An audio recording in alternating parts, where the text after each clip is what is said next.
foundation, the Philippines still grapples with escalating tensions marked by blockades, collisions, and the use of force, including the use of powerful water cannons against civilian vessels within our maritime domain. Beyond demarcating state boundaries, the rule of law extends its influence to the expansive high seas. Aligned with the UNCLOS, the Philippines actively supports the conservation and sustainable use of marine biological diversity of areas beyond national jurisdiction, or the BBNJ agreement. The International Accord provides, it envisions the establishment of marine protected areas, regulation of harmful activities, and prevention of marine environment and biodiversity loss. This conference will explore the implications of the BBNJ agreement to the case of the West Philippine Sea as well as the South China Sea. To formally begin our program, may I invite Deputy Chief of Mission, Mr. Kenichi Matsuda, Embassy of Japan in the Philippines, to deliver his opening remarks. Let us all give him a warm round of applause.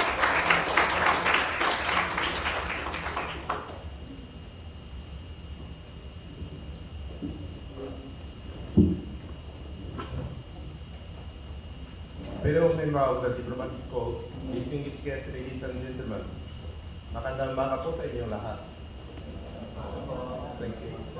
First and foremost, allow me to extend my sincerest appreciation to our dedicated colleagues at the Stratbase ADR Institute for their shared efforts in organizing today's events. Truly, it is heartwarming to see people coming from different sectors working together toward a shared goal. It is a pleasure to have you all here with us today. Now please allow me to introduce today's lecturer, Dr. Nishimoto Kentaro, Professor of International Law at the Tohoku University in Japan, here with us to share his expertise on the law of the sea. Today, Dr. Nishimoto aims to explore the implications of the agreement on the conservation and sustainable use of marine biological diversity of areas beyond national jurisdiction to the case of the West Philippine Sea. His lecture will surely be providing legal and policy perspective that can be beneficial ways forward for the Philippines in addressing the ongoing issues in the West Philippine Sea. As a historic milestone, the 2016 ADRi Award was significant in realizing and upholding the rule of the sea. It serves as a reminder of the prominence and successes of rule-based multilateralism. In the same vein, UNCLOS serves as the linchpin of maritime governance for decades. These two pillars are an indispensable figure in maintaining and strengthening a maritime order based on the rule of law. However, rising geopolitical tension and unilateral attempts in changing the status quo by force are increasingly undermining the existing international order and peace and stability of the region. Amidst this growing instability, Japan remains untethered with its commitment to create an international community upholding the rule of the law. As enhancing the rule of law is one of Japan's foreign policy pillars, we are determined to work together hand in hand with other like-minded partners, especially with the Philippines, to ensure that universally accepted values and principles, guided by the vision of a free and open Indo-Pacific, Japan strives to ensure the freedom of navigation and overflight in the East and South China Seas, the protection and preservation of the maritime environment, and the peaceful settlement of disputes. As both Japan and the Philippines are maritime nations, we have a shared responsibility in upholding and protecting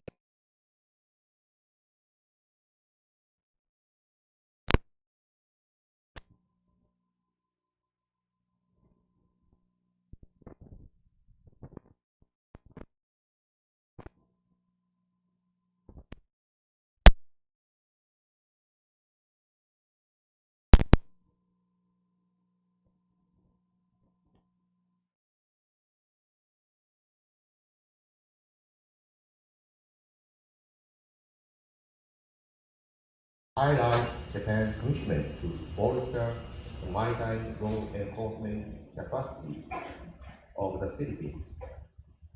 Last November 2023, Prime Minister Kishida Fumio visited the Philippines, which was another testament to reaffirm two countries' resolute commitment toward peace and stability of the region. Namely, Prime Minister Kishida strongly objected the unlawful maritime claims and use of force in the South China Sea, as well as expressed his utmost support for the 2016 Arbitral Award and commitment to uphold the provision of UNCLOS.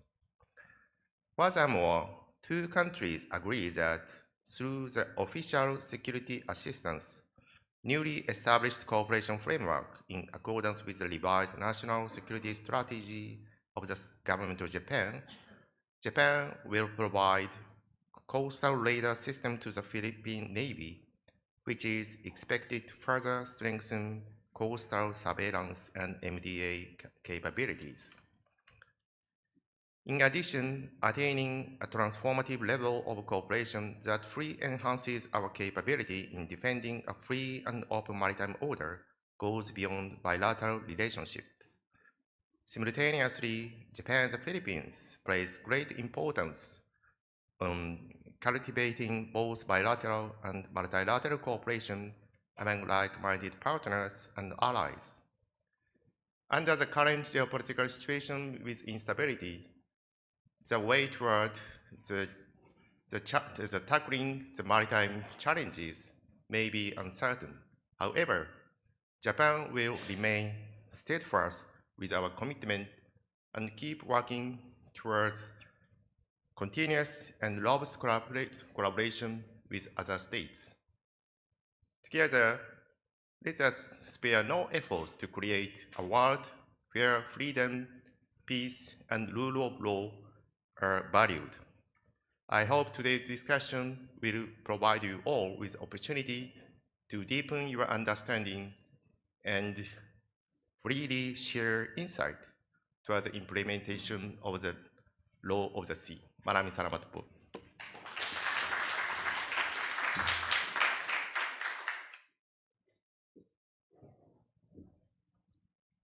Thank you, Mr. Matsuda, for your opening remarks.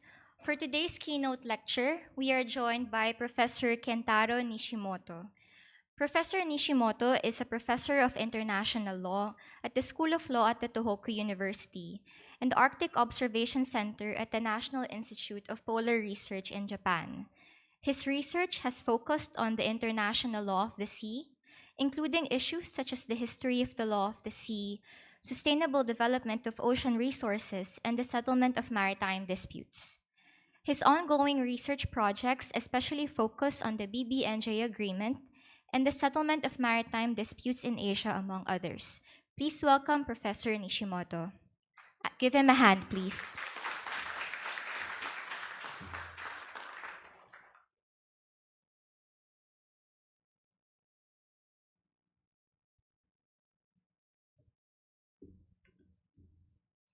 Good morning, everyone, and thank you for the very kind introduction. First of all, I would like to thank the organizers of this event for this opportunity to talk about the implications of a very new international treaty in relation to the South China Sea. And I'm quite honored to be before the very distinguished guests here that we have here today. So, can I have my PowerPoint on, please? Okay, thank you very much. Perhaps, first of all, I should explain where I'm coming from. And the subject of today's discussion is a new treaty that was adopted in June last year. And the official name of the agreement is rather long, so I would prefer not to read it out aloud. I will refer it to as the BBNJ agreement, but this is the treaties that we have on the top of the slide. And you might be wondering why focus on this treaty in discussing South China Sea issues. Why not focus on Second Tomo Shoal, where there is a lot of action and where issues need to be discussed? And I have several answers to this. One is that I think the Philippines experts have been doing an excellent job in responding to the ongoing issues, so I may not have much to add in that regard. But I think also maybe perhaps the implications of this new agreement is not yet widely understood, so I thought I might be able to provide new contributions if I focus on this treaty.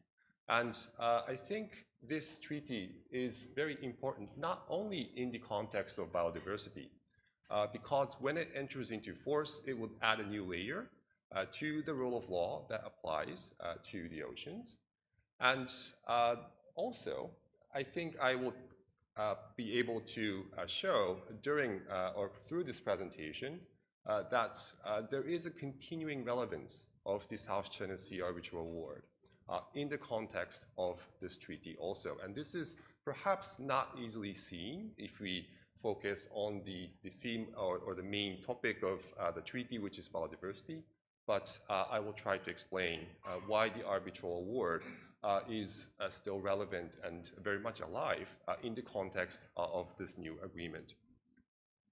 But first, I should explain what the agreement is about, because this is a new agreement that was adopted in 19th of June last year, and this topic may be very new to some of you. This is an agreement referred to as the BBNJ agreement, because the official title of the agreement is so long. And this applies to areas beyond national jurisdiction, which means the high seas and the area. So this is the area beyond the exclusive economic zone if you're looking at the waters part of the ocean, and beyond the continental shelf if you're looking at the seabed. So this is beyond the jurisdiction of any state. The term areas beyond national jurisdiction is used to describe the area. And the objectives or the objective of the agreement is stated in Article 2 of the agreement. I have the full expression in Article 2 on the slide.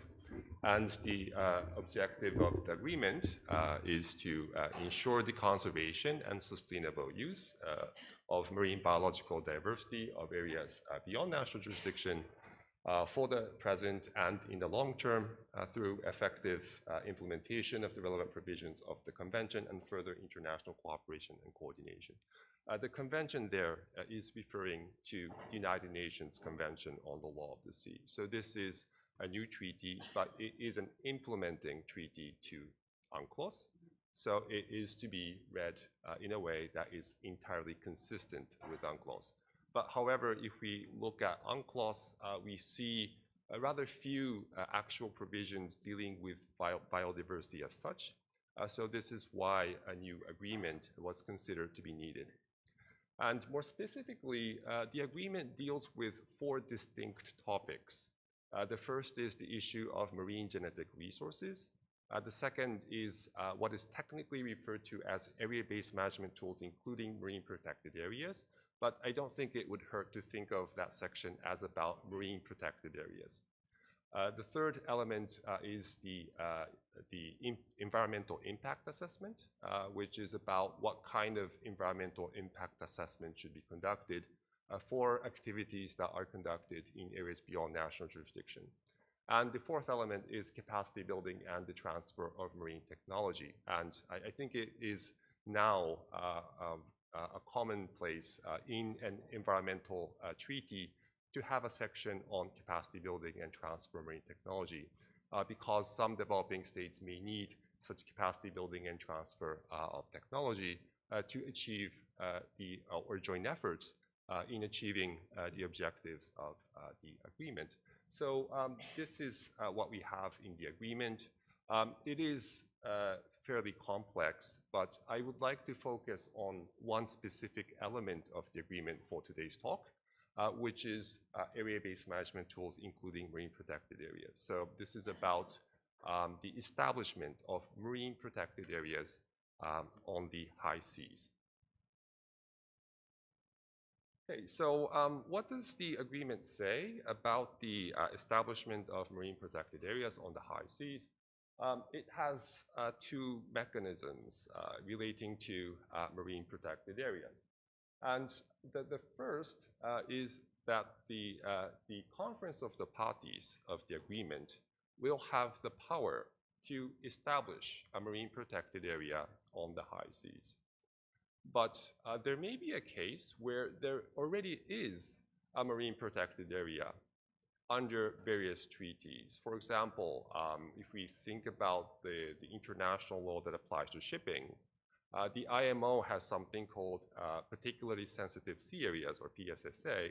This is a kind of a marine protected area. So we may already have certain areas that are designated under different treaties.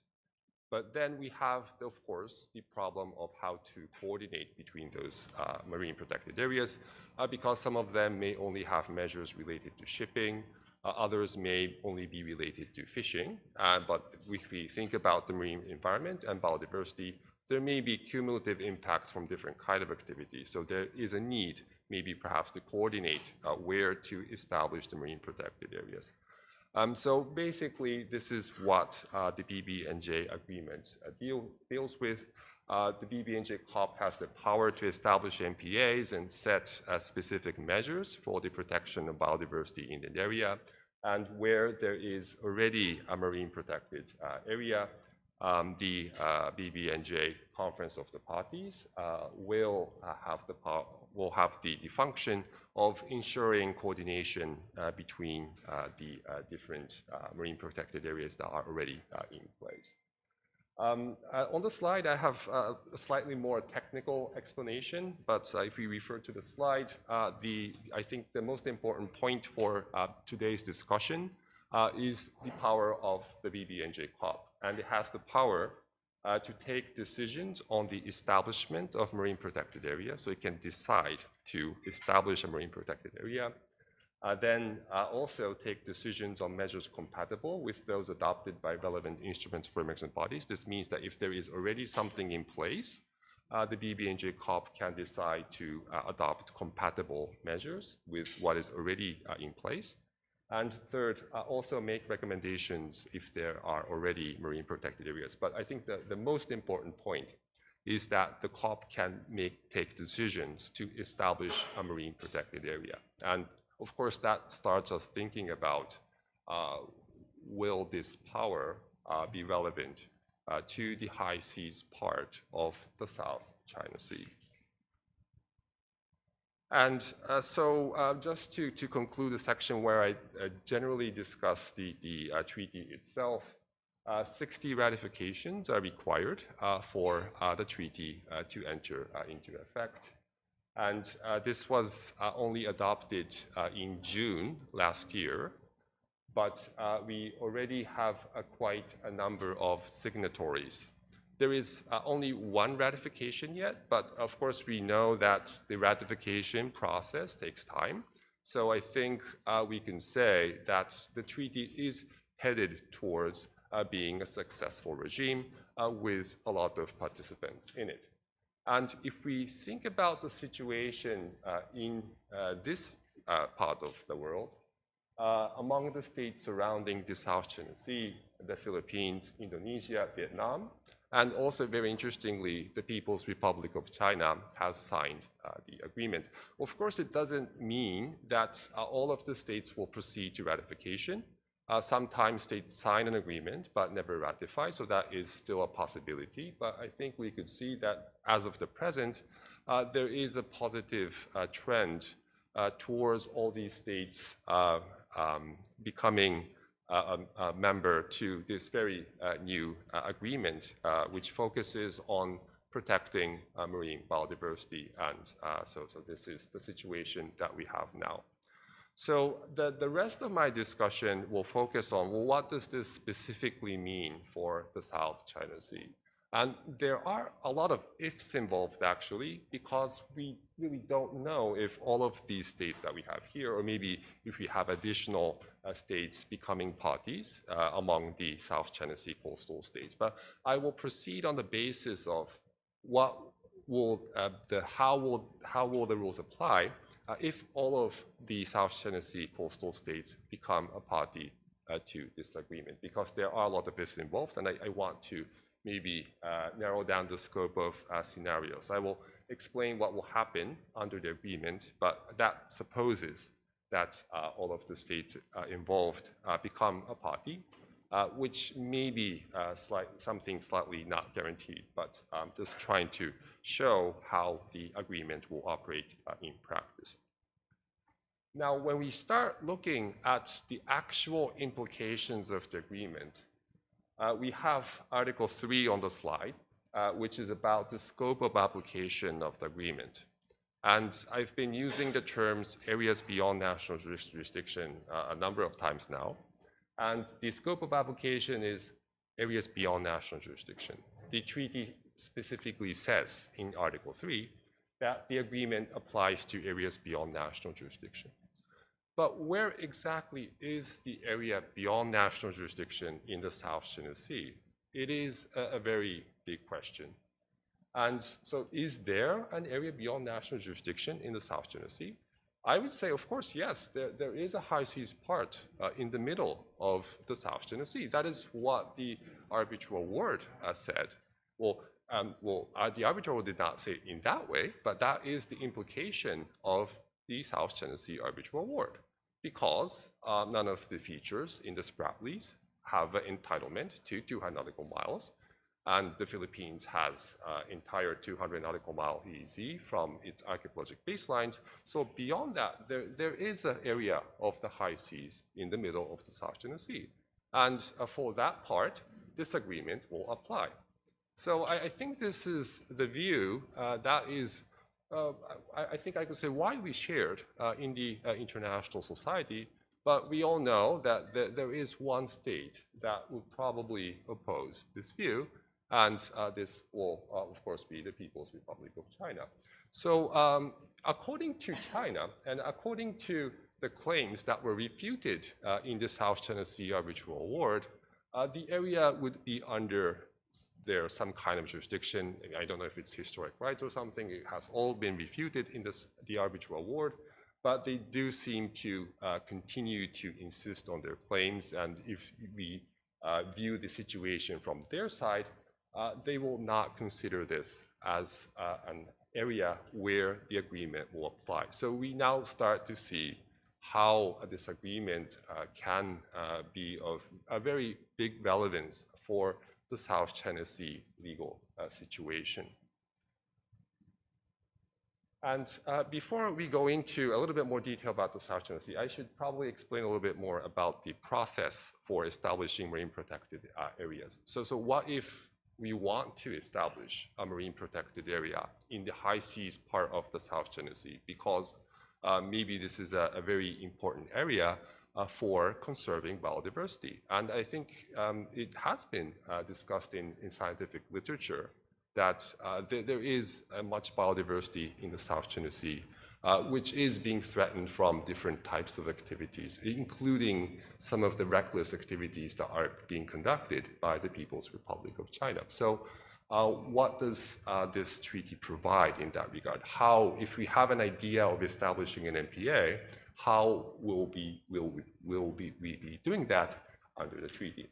The relevant articles are Articles 19 to 22 under the agreement. And we first start with a proposal. And any state can make a proposal. Any state that is a party to the agreement can make a proposal. So although this is an area beyond the jurisdiction of any state, if the Philippines wants to make a proposal to establish a marine protected area in that the high seas part of the South China Sea, of course, the Philippines has a right to make proposals. Or the provision, Article 19 also recognizes maybe a group of states may want to propose a marine protected area. And if that proposal is made, it will go through something called a preliminary review by the scientific and technical body, seeing that if it meets the sort of the technical requirements for the proposal, then it will be subject to consultations that will be facilitated by the Secretariat of the Agreement. And there will be a kind of a scientific assessment also by the scientific and technical body to see that if there is enough justification for establishing a marine protected area. This is a kind of a scientific exercise on the scientific merits of the marine protected area proposal. And then on advice from the scientific and technical body, it will go to the conference of the parties, where the conference of the parties will decide whether or not to adopt the proposal and establish the marine protected area. And in terms of the decision-making by the conference of the parties, decision-making is to be made by a 3/4 majority. If it is decided by a 2/3 majority, that all efforts to reach consensus have been exhausted. So basically, the framing is a little bit technical, but ultimately, if you have 3/4 of the BBNJ parties voting in favor, then the marine protected area will be adopted, and the measures will be put into place.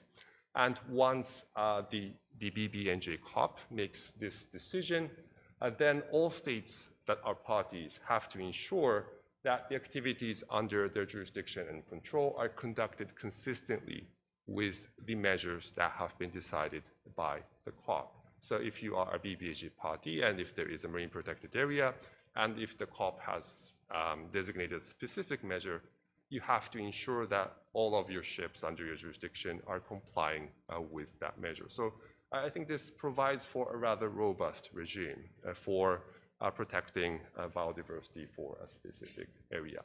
But there is one exception in terms of how the measures will become binding.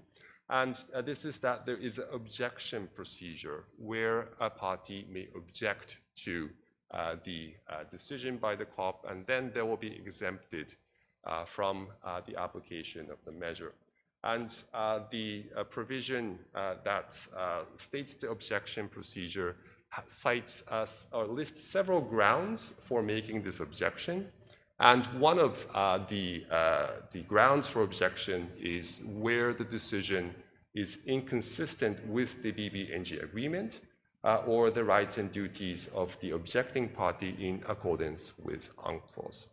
There are other grounds, but there is a possibility that still a state may nevertheless make such an objection, and then it will remain outside the scope of the binding measures. But this is how the whole process will operate. So at least if you want to succeed in establishing a marine protected area, you would have to have the 3/4 majority, which is not a small number. And also, when we start thinking about the South China Sea, and I think you saw that China has signed the agreement. And in the negotiating process, of course, the Chinese delegation knew what this could mean for their claims.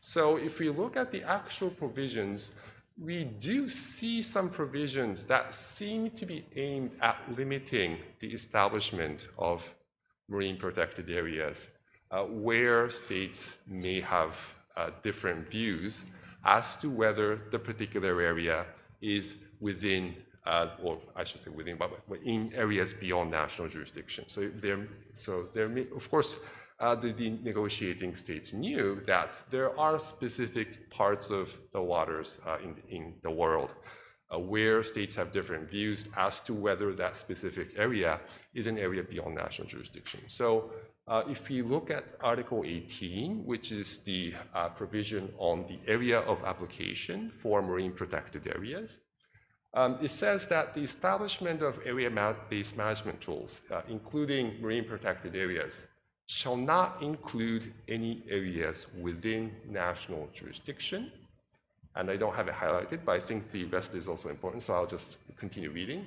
And shall not be relied on as a basis for asserting or denying any claims to sovereignty, sovereign rights, or jurisdiction, including in respect of any disputes relating thereto. And we come back to the highlighted part. The conference of the parties shall not consider for decision proposals for the establishment of such area-based management tools, including marine protected areas. And the sentence goes on. But I think we see what at least some of the negotiating parties try to do by including this kind of language. But this was something that was discussed at the very, very end of the negotiations. And I would see this as a very carefully crafted wording. And also in understanding the wording, we should resort to something very interesting, which is included in the report of the Intergovernmental Conference that adopted the agreement. And this is the relevant part of the report. And it says that when the agreement was adopted, the president of the Intergovernmental Conference recalled the following, and there is certain items that are referred to, but most crucially for our discussion here, in relation to Article 18, which is Article 18, is entitled Area of Application in Part 3. The understanding was that the phrase, the conference of the parties shall not consider for decision, means that the conference of the parties can look at a proposal, but shall not decide on such proposals. So it's clear that the conference of the parties can look at a proposal, and it's not sufficiently clear, but if we go back to this, it presumably means that for any proposal, the process up to decision making is available. So I think that in itself is something for consideration, because if you have a proposal, there will be scientific assessment, and that in itself can maybe send certain messages. But in the end, of course, if you can't see sort of the end of there being a successful proposal, that may be problematic. But then we have to start thinking about what does it mean that the COP can look at a proposal but cannot decide. And as I understand it, or as I interpret it, I don't see any procedural grounds for blocking a proposal where a state has a view that the area subject to the proposal lies within their national jurisdiction. And of course, the COP cannot take measures in areas within national jurisdiction. That is what Article 18 says. But will the states' parties be doing so, or will the COP be doing so if states vote in favor based on the understanding that this is not an area within national jurisdiction? And if we look closely at the wording, I don't think there is anything procedurally blocking the COP from adopting the marine protected area if the states that vote in favor are voting on the understanding that this is not within national jurisdiction. But again, realistically, 3/4 of the parties, I think, is a very high bar to pass. And if this was to be attempted, I am sure that the People's Republic of China will be consulting and maybe forcing some smaller states in that regard not to vote in favor of this kind of proposal. But I would say, but at least as far as the rules are concerned, I think in the end it's all a numbers game. And if you can secure a 3/4 majority, I don't think there is anything in the agreement that will procedurally block the adoption of a marine protected area where there is a claim that a certain area is within the national jurisdiction of a state. And I think this is the situation that we have in the South China Sea.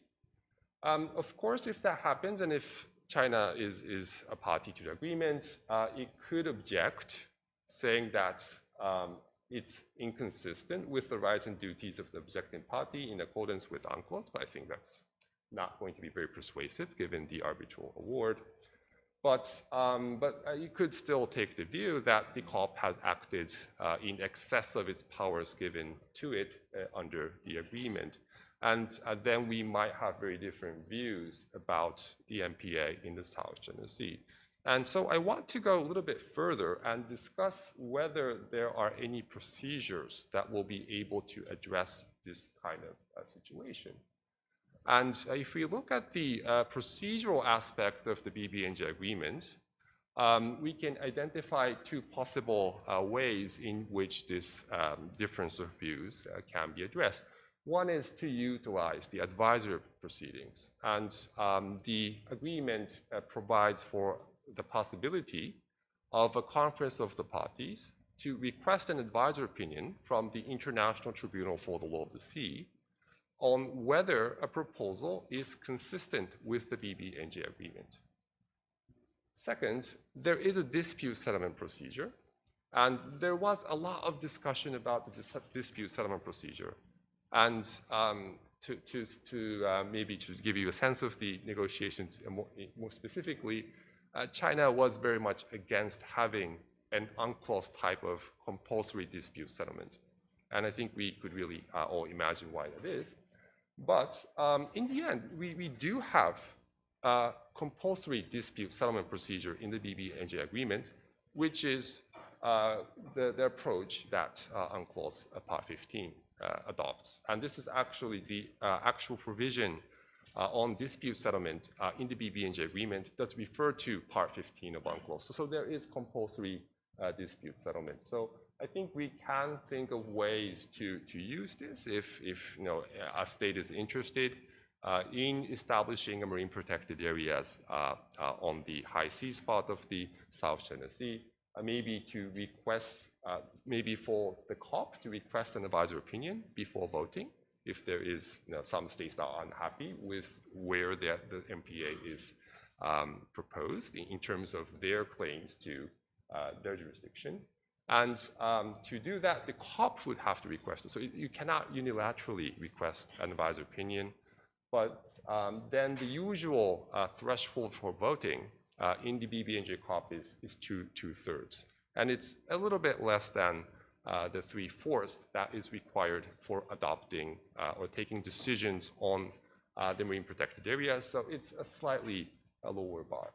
And for the dispute settlement proceeding, I think, well, this can be, of course, invoked unilaterally, but I think it really depends on how you would formulate the dispute. So what kind of dispute would you have regarding the MPA proposal, or if the MPA proposal is eventually successful, and if there is a case of maybe China not complying with it, saying that it's not consistent with UNCLOS or the agreement, well, can you bring this case to dispute settlement? So I would like to address these two issues.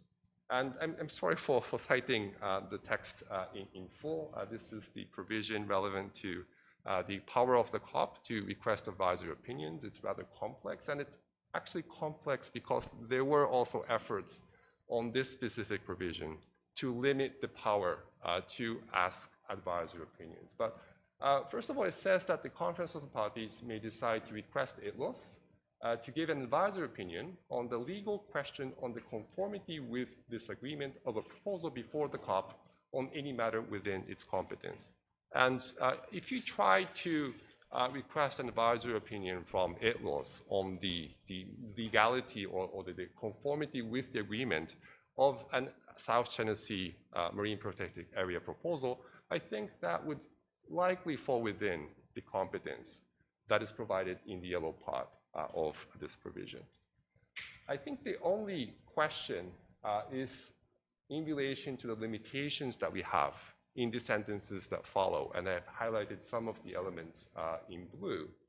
And Article 47, paragraph 7 continues by saying that a request for an advisory opinion shall not be sought on a matter that necessarily involves the concurrent consideration of any dispute concerning the legal status of an area within national jurisdiction. So I think the question boils down to, do we have a dispute concerning the legal status of an area as within national jurisdiction in the South China Sea? And some of you may think, well, we could still have a dispute because even if you have an arbitral award, of course, international judgments and arbitral awards shall have no binding force except between the parties and in respect of that particular case. So we don't have a system of res judicata or a formal precedent in international law that is applicable between different cases. But on the other hand, I would argue that there may be a way to argue that there is actually no dispute anymore regarding the legal status of the South China Sea. And in the Southwest Africa cases, the International Court of Justice said that a mere assertion is not sufficient to prove the existence of a dispute. And also in a fairly recent case at the International Tribunal for the Law of the Sea between Mauritius and the Maldives, there was a question of whether there existed a dispute between the United Kingdom and Mauritius. And in dealing with this issue, it was referred to the ICJ advisory opinion on the Chagos Archipelago. And based on what the ICJ advisory opinion found, it was said that the dispute between Mauritius and the UK no longer existed. And this was based on the ICJ advisory opinion that does not have legally binding force. But the reasoning of the tribunal in that case was that, well, bindingness and authoritativeness of a legal judgment are two different things.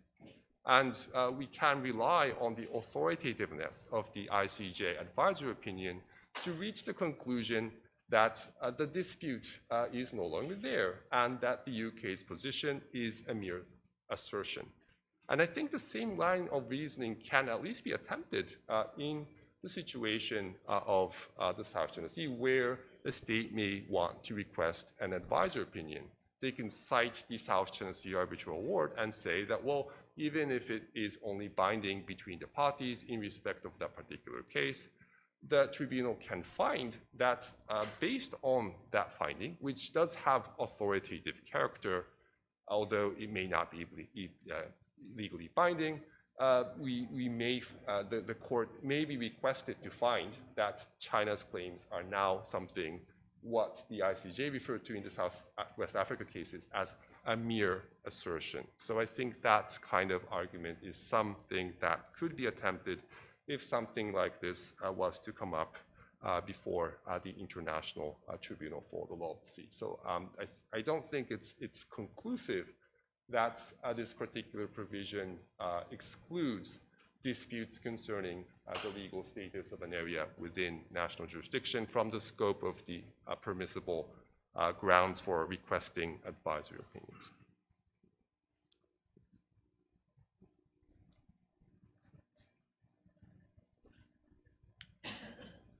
Sorry, my clicker is not working anymore. Can you try to, yes, go to the next slide, please?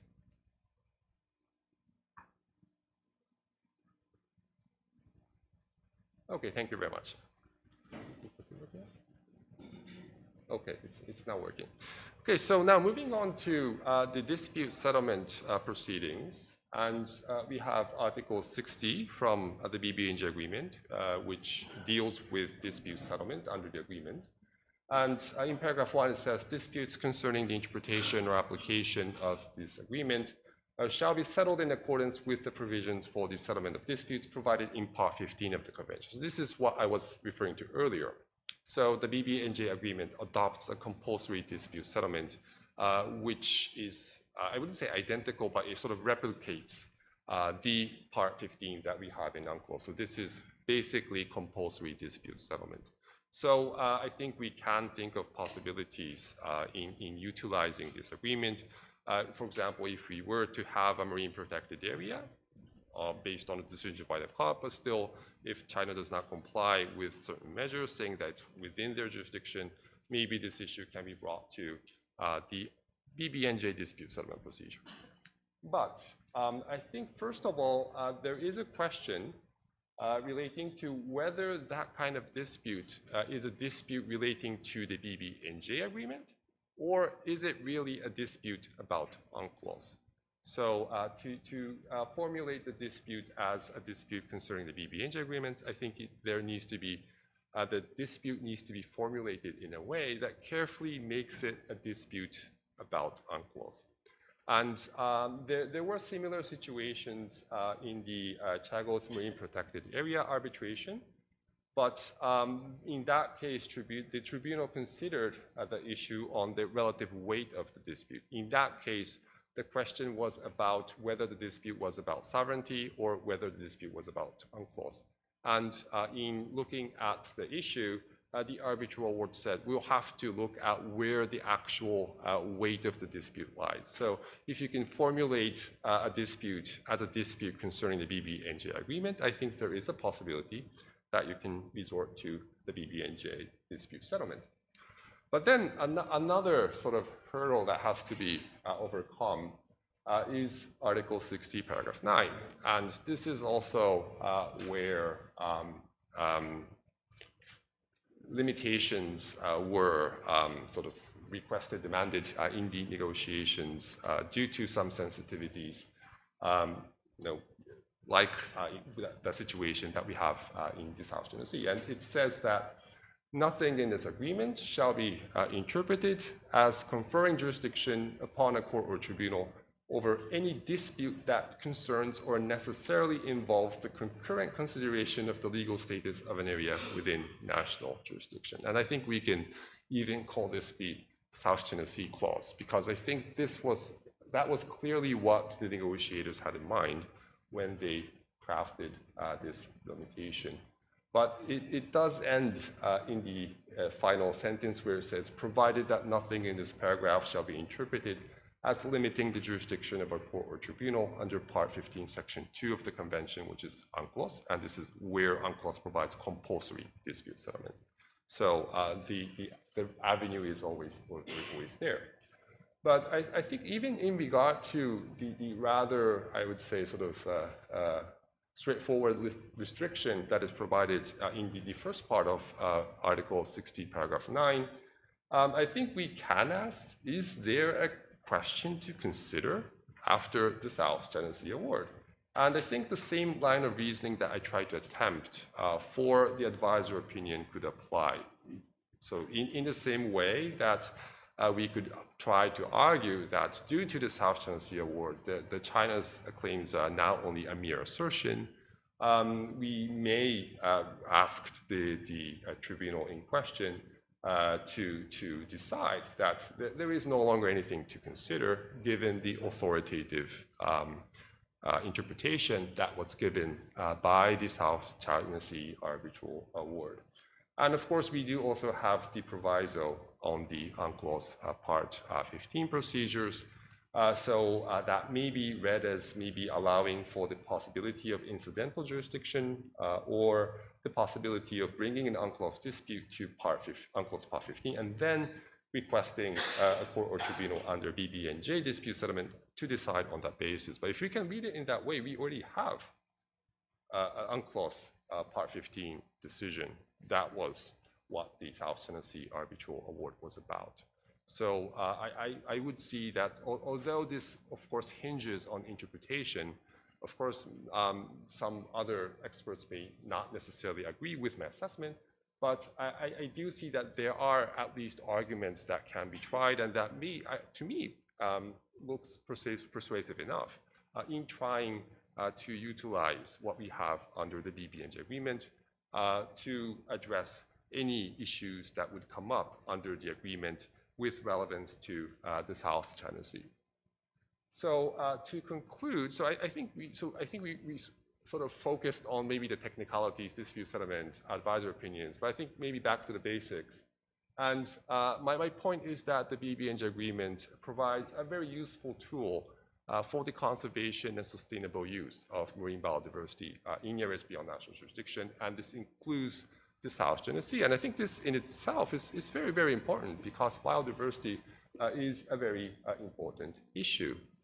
And I also mentioned that it is difficult under the rules that we have to procedurally block the establishment of an MPA in the South China Sea high seas if a sufficient number of states support the proposal, although it would be very difficult in reality because there is the high 3/4 threshold. But for example, if something happens, if some states sort of have the argument in the COP that we can't do that, I think there is a path to advisory opinions, and that would require a 2/3 majority, which is still a high number, but it's still lower than a 3/4. And perhaps there may be a possibility of using the dispute settlement procedure. So those were my points. And I would like to stress that the suggestion is not to politicize the BBNJ process. I'm not sort of making these arguments or maybe exploring possible arguments for the sake of maybe having a certain statement in the South China Sea. I genuinely think that the protection of the marine biodiversity of the South China Sea is in itself very, very important. And now we have a tool, and I think the only problem is that allowing a unilateral claim inconsistent with UNCLOS to in any way obstruct the use of the new tool that we now have. And so I think that is very important. And I think in looking at the various possibilities in moving forward, of course, this is something for the future. The agreement has not yet been ratified by the sufficient number of parties. It's not entered into force yet.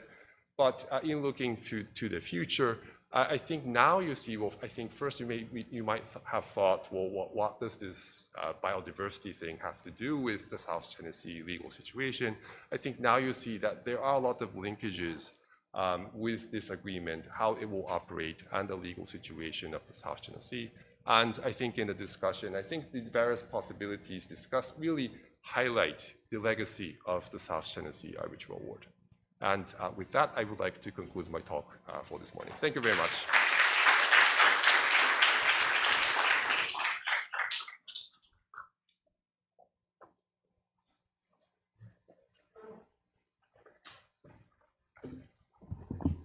Thank you, Professor Nishimoto. I'd like to invite Professor Manhit and DCM Matsuda for a quick photo opportunity before we proceed with the panel discussion.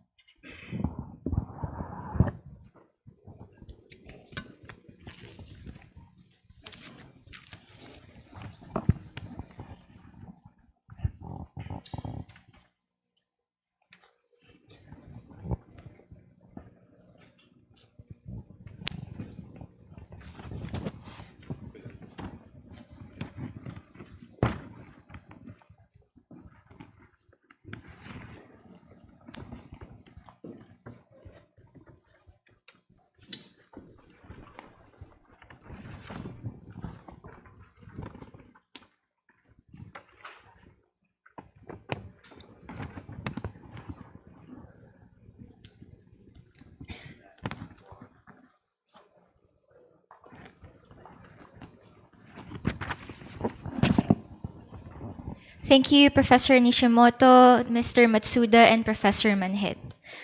We will now proceed with our panel discussion. Joining us for today's discussions are Justice Antonio Carpio, former Senior Associate Justice at the Supreme Court of the Philippines. Good morning, sir. Dr. Rodora Azanza, Professor Emeritus at the University of the Philippines Marine Science Institute and former President of the National Academy of Science and Technology, and Dr. Mary Cristery Baleva, Director for International Affairs and Treaties at the ASEAN Center for Biodiversity. Let's welcome them, please. May I also invite Professor Nishimoto to join us?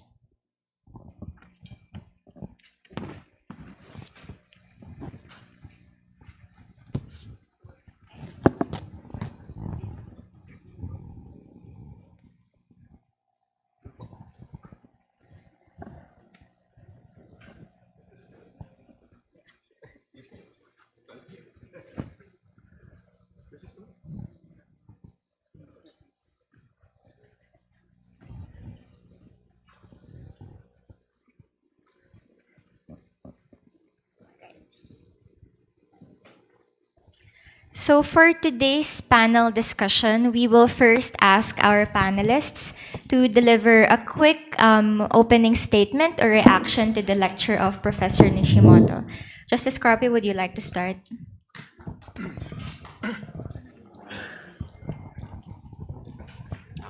Thank you for inviting me to discuss with you the implication of the High Seas Treaty on the South China Sea. And I wish to commend Professor Nishimoto for a for an excellent presentation. Now, let me start. About 25% of the South China Sea are high seas. In the South China Sea, the high seas start from the outer limits of the exclusive economic zones of the coastal states. Under UNCLOS, the water column and the living resources in the water column in the high seas belong to the common heritage of mankind.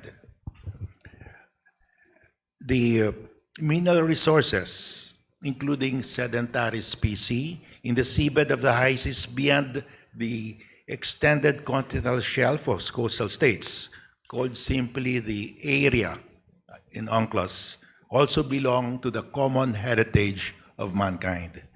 So in short, the High Seas Treaty applies to, first, the water and the living resources in the water column of the high seas, and second, it applies to the area, that part of the seabed that is beyond the extended continental shelf or beyond the national jurisdiction.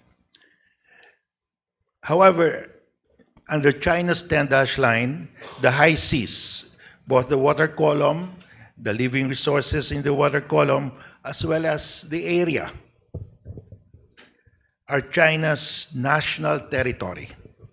In China's 2023 10-dash line map, the 10 dashes are labeled as the quote-unquote international boundary of China.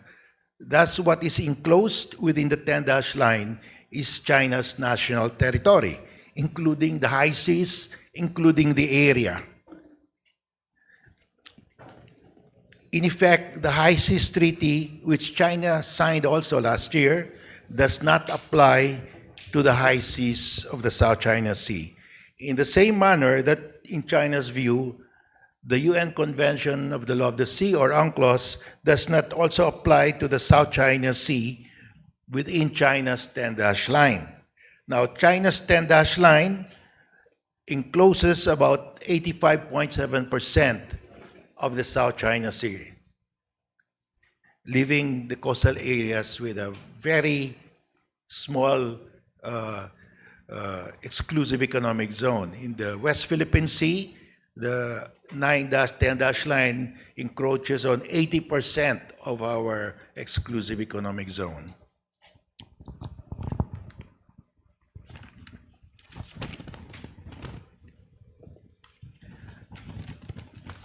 Under China's own interpretation of international law, the High Seas Treaty is DOA, dead on arrival in the South China Sea.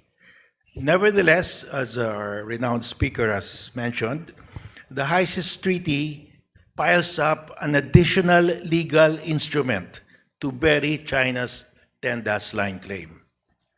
China will enforce its own interpretation of international law in accordance with its new Coast Guard law, in patent violation of the foundational principle of the UN Charter. Under the UN Charter, all disputes between states shall be settled by peaceful means through negotiation, mediation, arbitration, or judicial settlement. The UN Charter further outlaws the threat or use of force in settling disputes between states. China's new Coast Guard law authorizes China's Coast Guard to use all necessary means, including firing lethal weapons, on foreign ships that infringe on China's jurisdictional waters, which includes all the waters enclosed by China's 10-dash line. These jurisdictional waters of China include the entire high seas of the South China Sea. China's new Coast Guard law in itself is a threat of force on all coastal states whose exclusive economic zones overlap with China's expansive and baseless 10-dash line. It is also a threat of force against all states that want to enforce the High Seas Treaty in the high seas of the South China Sea. Thus, China is violating not only UNCLOS, not only the UN Charter, but also the recently signed High Seas Treaty, which China itself signed last year. The victims of China's maritime imperialism are not only the coastal states around the South China Sea, but also all the nations of the world who own the high seas of the South China Sea as part of the common heritage of mankind under UNCLOS. What should the rest of the world do in the face of China's blatant violation of the UN Charter, UNCLOS, and the High Seas Treaty? The rest of the world should make a clear and unified stand on three matters. First, that China, by seizing the high seas in the South China Sea, is committing a grand theft of the common heritage of mankind. Second, that China, by seizing the exclusive economic zones of coastal states in the South China Sea, is grossly violating UNCLOS. And third, that China, by threatening to use force to enforce its claim in the high seas and exclusive economic zones of other coastal states in the South China Sea, is grossly violating the foundational principle enshrined in the UN Charter. I end by this statement: to preserve peace and stability in the South China Sea and the rest of Asia, all the nations of the world should work together to stop China from committing these blatant violations of international law. Thank you. Thank you, Justice Carpio. Dr. Azanza. Hello. Okay. Good morning, everyone. I would like to thank and congratulate our speaker for delivering an excellent presentation. He cited four very important provisions and focused on the marine protected areas. In my prepared how they call this talk, I was dealing with all of this, but let me concentrate on what he has discussed, and this is the marine protected areas, especially on the western part of the Philippines, and which is the South China Sea, mostly consisting of the high seas and the West Philippine Sea to our side.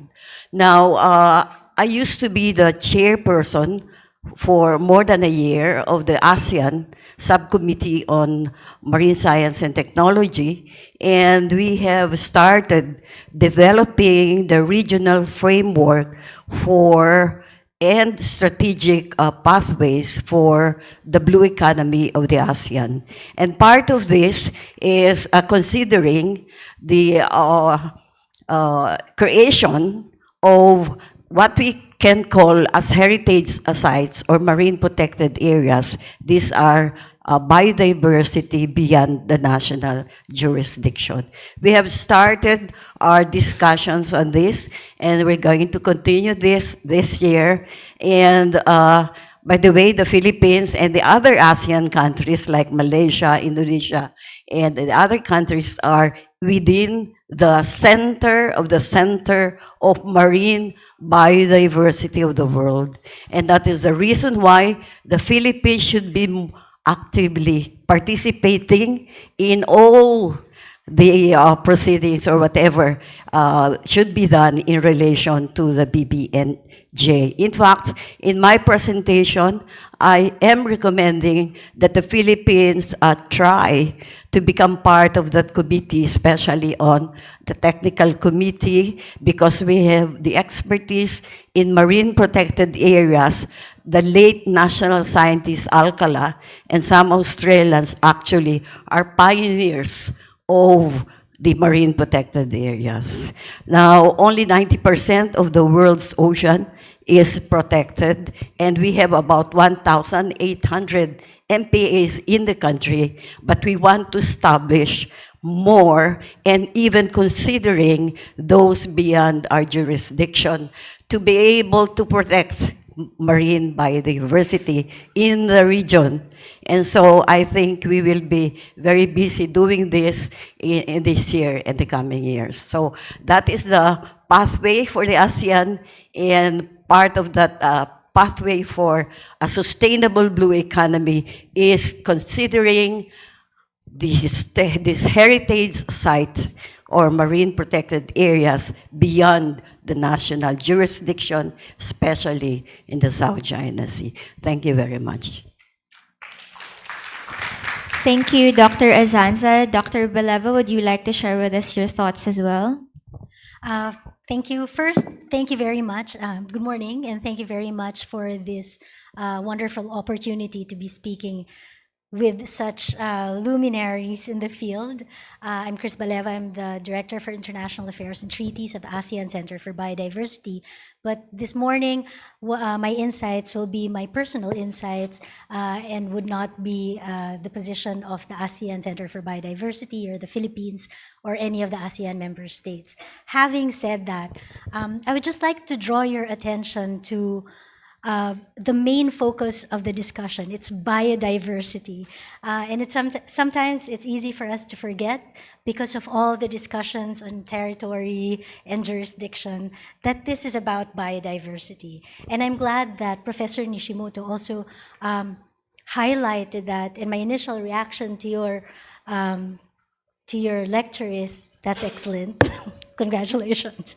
So having said that, yeah, just to situate this discussion also on biodiversity, the ASEAN only occupies 3% of the world area, but 25% of all known species are found in ASEAN, and 35% of total coral reef species are actually found in the ASEAN.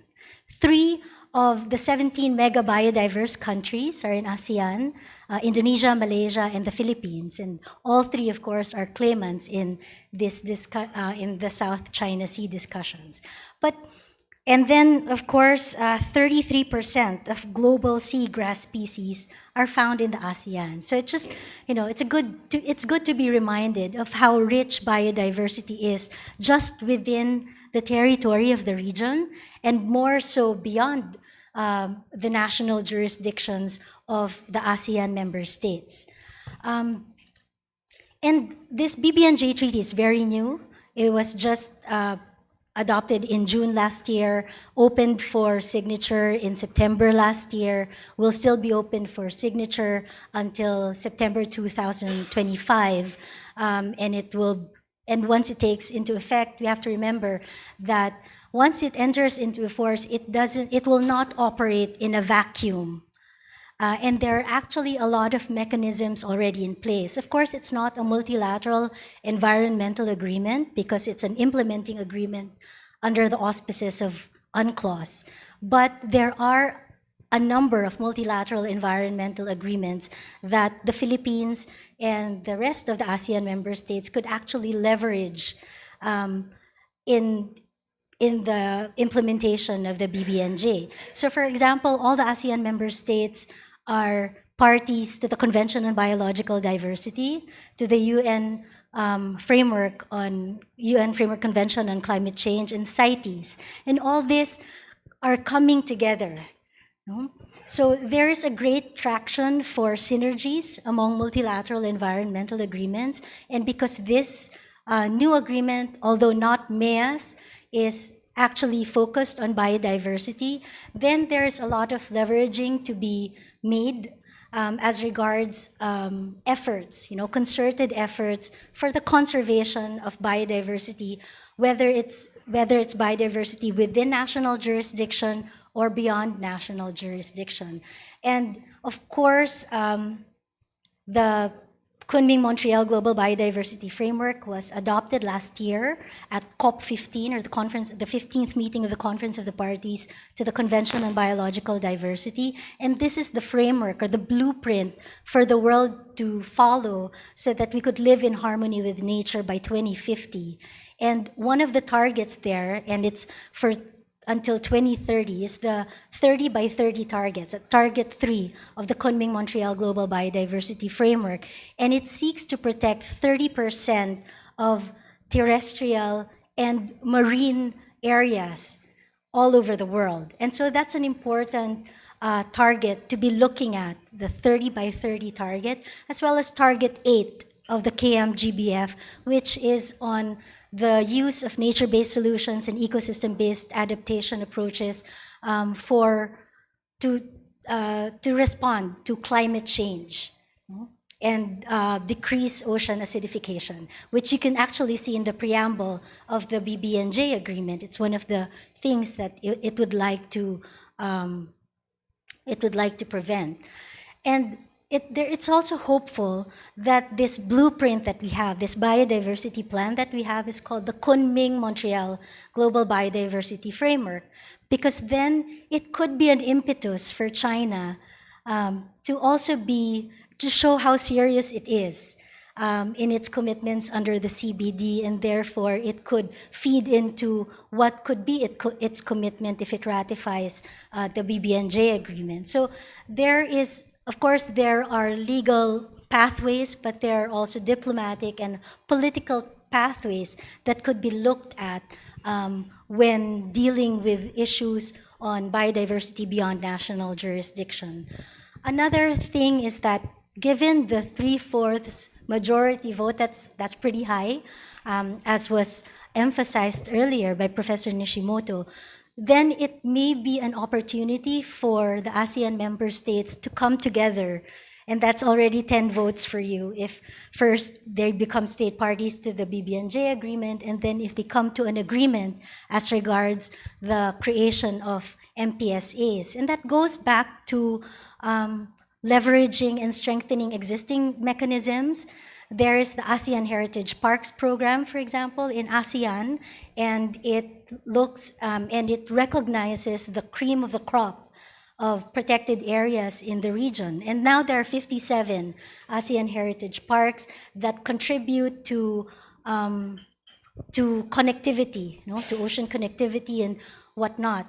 So that's something that could be looked into as models. There's also the ASEAN Clearinghouse Mechanism, because there's also a clearinghouse mechanism under the BBNJ Treaty. So there are existing mechanisms that could be used as models, where we could get best practices to prepare us for the BBNJ. And as was mentioned earlier as well, this is an opportunity to really be part of the conversation, for the Philippines and the rest of ASEAN to be part of the conversation, and be part of the technical groups. It has a lot of scientific expertise, and to be able to stir the conversation as regards the creation of marine protected areas, and even the EIA process under the BBNJ agreement, then we would have to be present in the discussions and have this robust interface between policy and science. That's it for now. Thank you. All right, thank you, Dr. Baleva. So we will now proceed to our open forum. So if any member of our audience has a question, please just raise your hand, and we have roving microphones and our staff will be assisting you. So to try to get the ball rolling, I'd like to ask the first question. So based on the discussions earlier, I think it's safe to say that we all agree that the global commons is a shared responsibility among all states. Dr. Azanza also mentioned earlier that the West Philippine Sea is at the center of marine biodiversity. So given this, how can the BBNJ agreement contribute to the rules-based international order, and how can the Philippines, as a responsible member of the international community, contribute to its fruition, to the fruition of its objective to ensure the conservation and sustainable use of marine biodiversity areas beyond national jurisdiction? Any panelist can start. Yes. Since you mentioned my name, I'd like to correct the notion that it's only the West Philippine Sea which is part of the center of marine biodiversity. We call it the Coral Triangle. And the other countries which are part of this would be Indonesia and Malaysia. And of course, the Philippines is a major part of that Coral Triangle. So since we are in that site, it is very strategic. It is very important that the Philippines be active in the technical as well as in all the other activities related to the implementation of the BBNJ, not only for the benefits that our country will get from this being part of the Coral Triangle and the site for high biodiversity, but also we have to consider that the sustainability of biodiversity rests on the active participation of the countries that are within this area. So the BBNJ is a very important instrument for that so-called environmental justice, which would take care of the sustainability of the environment, the marine environment, marine biodiversity for several generations even after us. Thank you. All right. Does anybody else want to answer the question, or do we have any questions from the audience? Yes, sir. Good morning. Chino from GMA 7. Any of the panelists can answer. The establishment of marine protected areas and the cooperation of the states that share the South China Sea has long been theorized as a way to settle the dispute or enforce maritime rights through the recognition given by the UN of the need to protect the environment, as you all said, and to safeguard biodiversity in the marine environment. How, if it is even possible, would such an approach through marine environment protection manifest itself?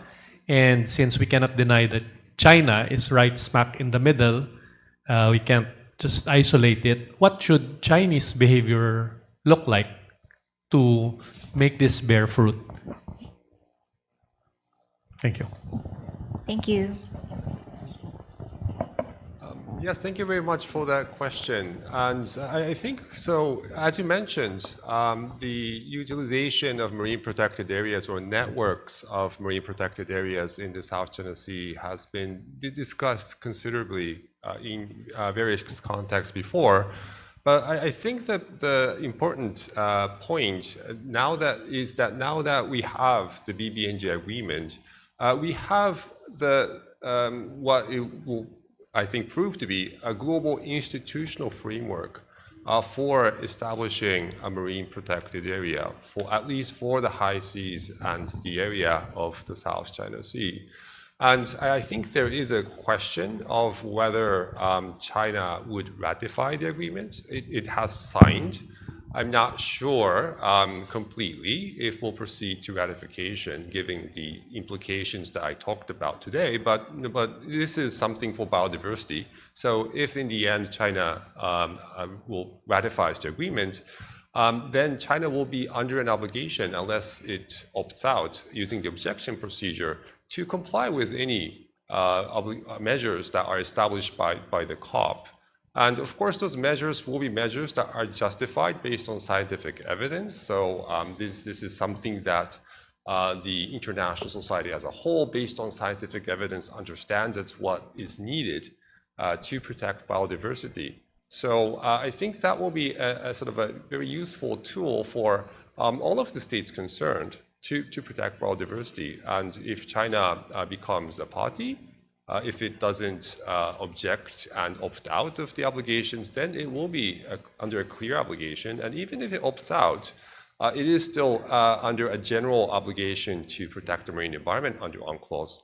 So I think China will be expected to behave in a responsible way in regards to biodiversity if there is some fruitful product at the end of the MPA designation process under the BBNJ agreement. Thank you. Let me just add to that. China has signed the High Seas Treaty, but of course it has not yet ratified it. So whether it ratifies the High Seas Treaty or not, I think what we can do is to move for the establishment of a marine protected area in the South China Sea within the 9-dash line, because UNCLOS, the tribunal, the award, does not recognize the 9-dash line as a claim to maritime zones. And I think the High Seas Treaty signatories and ratifiers will abide with that. So whether China ratifies or not, we can move for the establishment of MPAs in the South China Sea within the 9-dash line, and that will further isolate China, because the world will, of course, the rest of the members of the High Seas Treaty will follow the declaration of MPA within the South China Sea. So I think China is in a dilemma now. If it proceeds to ratify, then it will be bound, of course, with the provisions of the High Seas Treaty. And if it does not, the rest of the world will declare the South China Sea an MPA area. So it's really going to isolate China, because the position of China is really indefensible. We have high seas in the South China Sea. That's a fact. I mean, nobody can deny that, except China is denying it, because China is saying they own the South China Sea since 2,000 years ago. So this High Seas Treaty is another layer, as the guest speaker said, as another legal instrument that will bury the 10-dash line of China. Thank you. Thank you, sir. Do we have any more questions from the audience? Ambassador Bataclan, yes, ma'am. Thank you very much, and thank you, distinguished speakers. My question has actually been partially answered, but I'd like to start by saying that I'm an eternal optimist, and therefore, can I narrow down this optimism and ask you directly, even within China's infamous illegal 10-dash lines, there is a part of the South China Sea that they recognize as high seas, right? 25%, is it? Even within, the 10-dash line. The rest of it, 75 would be national territory, and 25 will be high seas recognized by China itself.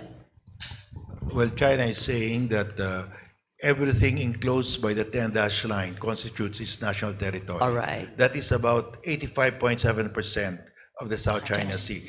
So what is left are the territorial sea and a sliver of EEZ of the coastal states.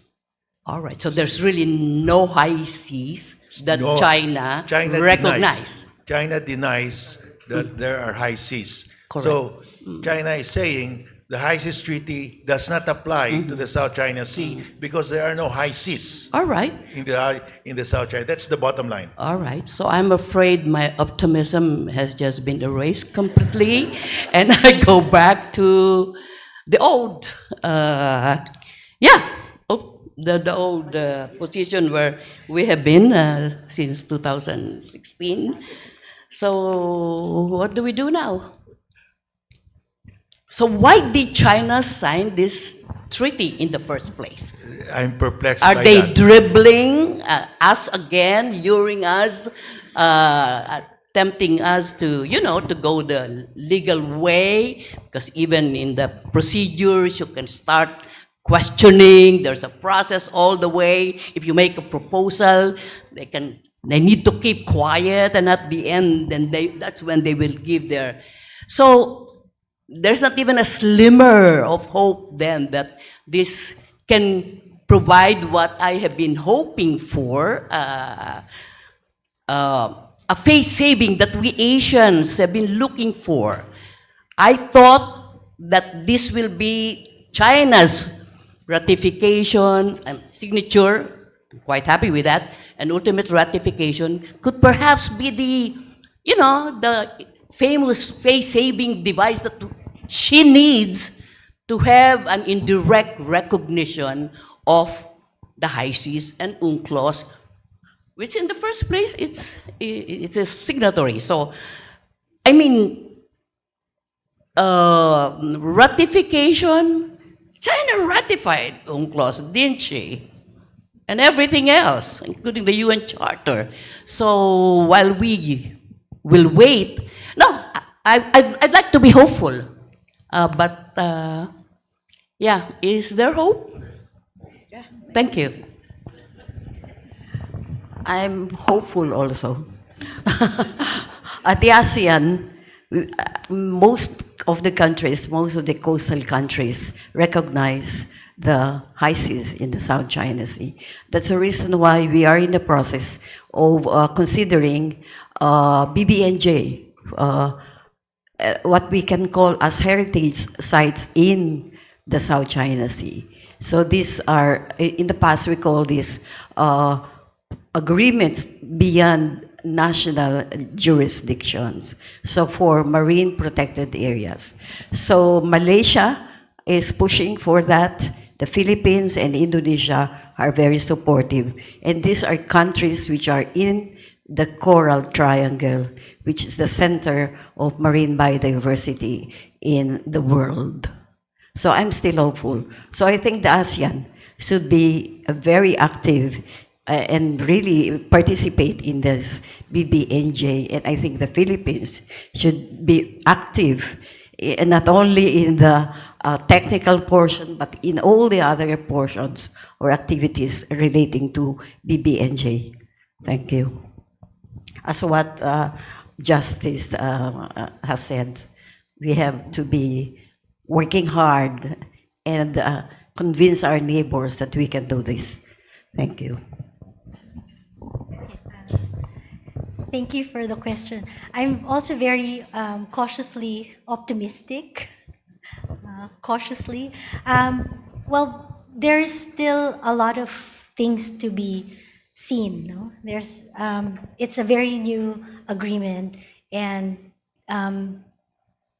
this could open a lot of doors, and perhaps as part of this optimism, it could feed into the discussions on the code of conduct, the ASEAN-China code of conduct on engagement in the South China Sea. So perhaps discussions in the BBNJ, at the BBNJ negotiations, and the content and the spirit of the agreement could feed into this draft code of conduct. And this was first discussed in the 1990s.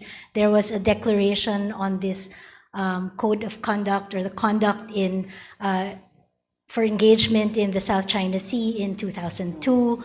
There was a reiteration of the desire for this code of conduct just last year during the chairship of Indonesia. So perhaps this could help move the discussions along into finally coming up with this code of conduct that may or may not be legally binding, but it will nevertheless be part of the rulemaking processes of ASEAN. And if it's going to be, since it's going to be a negotiated text anyway, then it has it has purchase for compliance. All right. So it was also mentioned earlier that China doesn't recognize that the South China Sea is part of the, there are some areas of the South China Sea that are considered as part of the high seas.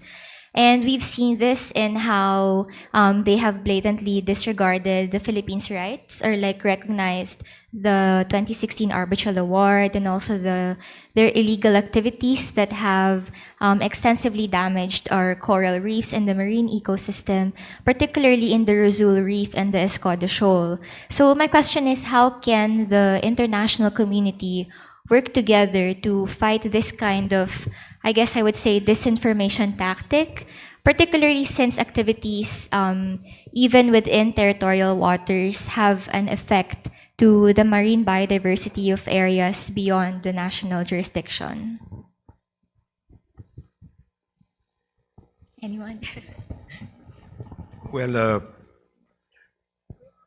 our problem here is China's 10-dash line, because China claims everything enclosed by the 10-dash line is its national territory. So That is against the UN Convention on the Law of the Sea. Clearly against, violates the convention. Then you have the High Seas Treaty. The 9-line, the 10-line clearly violates the High Seas Treaty. You have the arbitral award. It clearly, the 9-line, 10-line now clearly violates arbitral. So, as the guest speaker said, we have to pile up legal instruments to bury the 10-line. That's the way to fight China's, because China is the only one in the world that believes it owns the South China Sea since 10,000 years ago. So how do we fight that back? Fight back against such an assertion? We keep on filing cases against China and piling the legal instruments that will bury the 10-line. That's the only way. Because China is a nuclear power. You cannot force China to do anything because it can.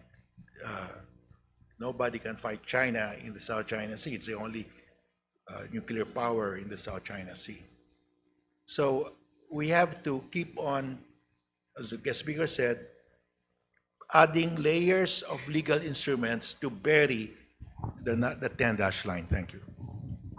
Thank you, sir. Yes, Professor. Yes, and I think what's important is that what's at stake if we look at the issue of biodiversity. It's not a bilateral dispute. It's about what the international society as a whole is trying to protect under this agreement. And I think in other parts of the world, some states may not necessarily be very much informed about what is happening in the South China Sea.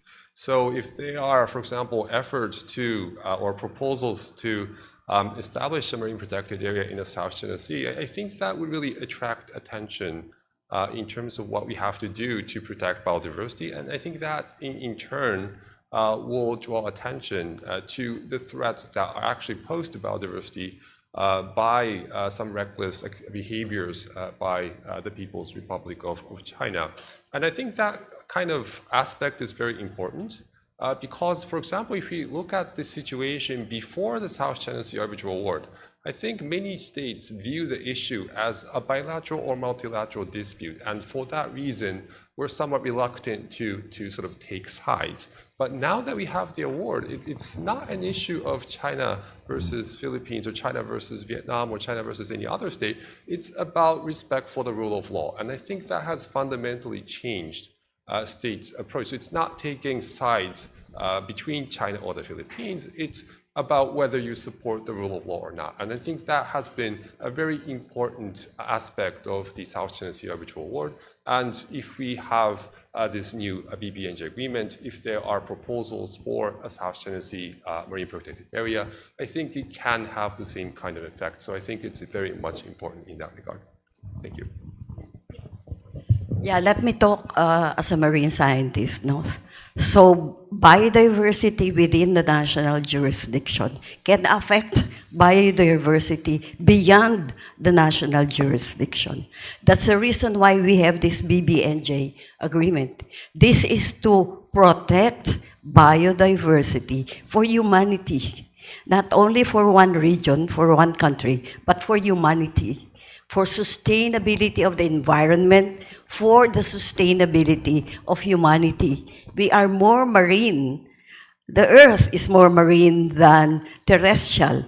And biodiversity in one country affects biodiversity in the other. Like the main current system going from the Philippines up to Japan and even Korea, some biodiversity impacts have been felt. And that's the reason why we fully support, we marine scientists fully support this BBNJ agreement. This is for biodiversity protection and for sustainability of everyone. So thank you. Just to quickly add on that, so next week will be the start of the 14th meeting of the Conference of the Parties of the Convention on Migratory Species. And at the high-level segment, the title of the discussion, part of the title of the discussion is Nature Knows No Borders. And that's absolutely true. We can talk about jurisdiction and areas beyond national jurisdiction, but the migratory species that traverse the range, what they call the range, they come from all over the world. They breed, and then they breed in all parts of the world. And so the ecological connectivity and the corridors would really have to be protected. And these corridors, part of it could be part of national jurisdiction. Then they would have to traverse the high seas and then go back to areas within another country's jurisdiction. And so that's one of the things that Professor here is saying, that the connectivity, the ecological connectivity goes really beyond borders, and that's why the BBNJ agreement is important, so that the corridors where they pass would also be protected and conserved. So Thank you. just to jump off on that, Doctor, you mentioned, and I totally agree, that nature knows no borders. Like biodiversity, it really is transboundary. So given this, I just wanted to ask, like, how should like-minded partners align their national legislations with the provisions of the BBNJ agreement to ensure a seamless integration of international biodiversity conservation efforts into domestic legal frameworks? Like, are there any initiatives that are ongoing? Are there any plans? Yes, ma'am. I'm sorry.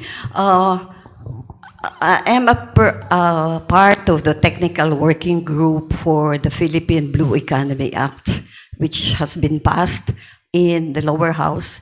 The upper house is finalizing their version, and then they will put together these two versions.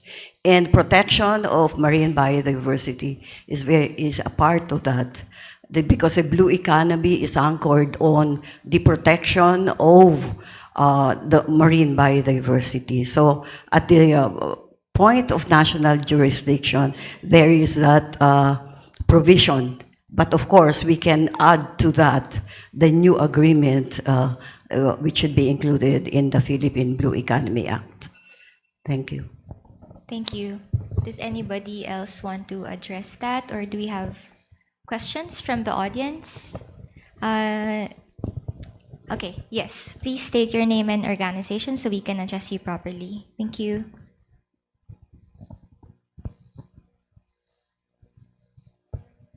Sorry. Arizal Saludo, Fuji TV. China is already implementing unilateral fishing ban in the high seas and other, and of course, in our areas, in our jurisdiction.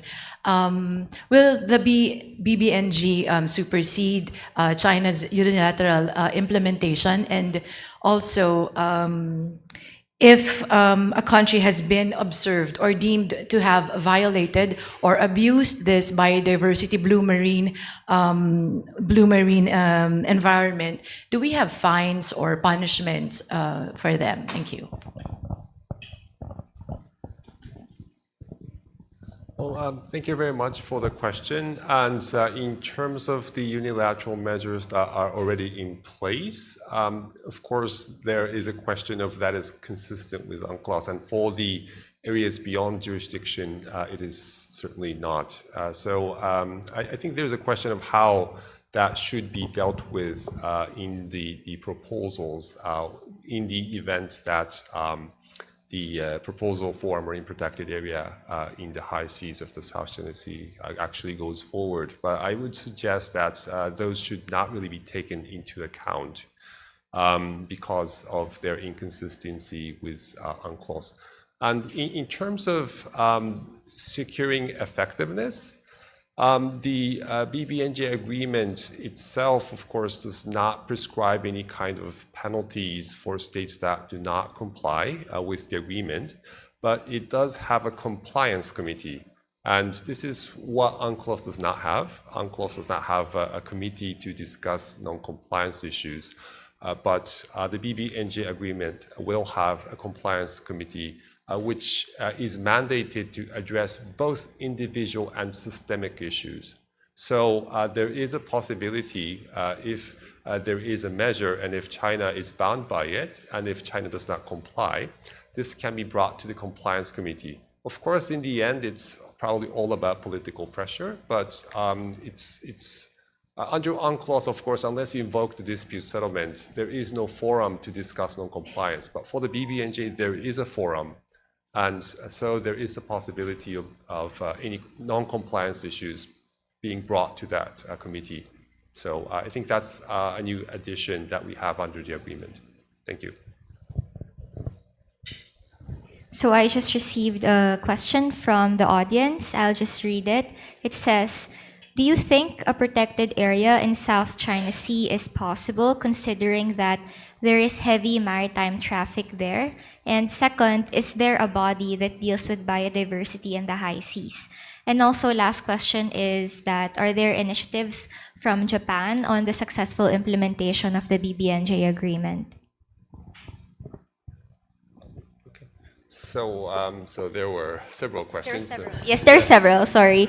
So The person is asking if there is like a governing body to, I guess, oversee the activities in the high seas and how the BBNJ can be implemented.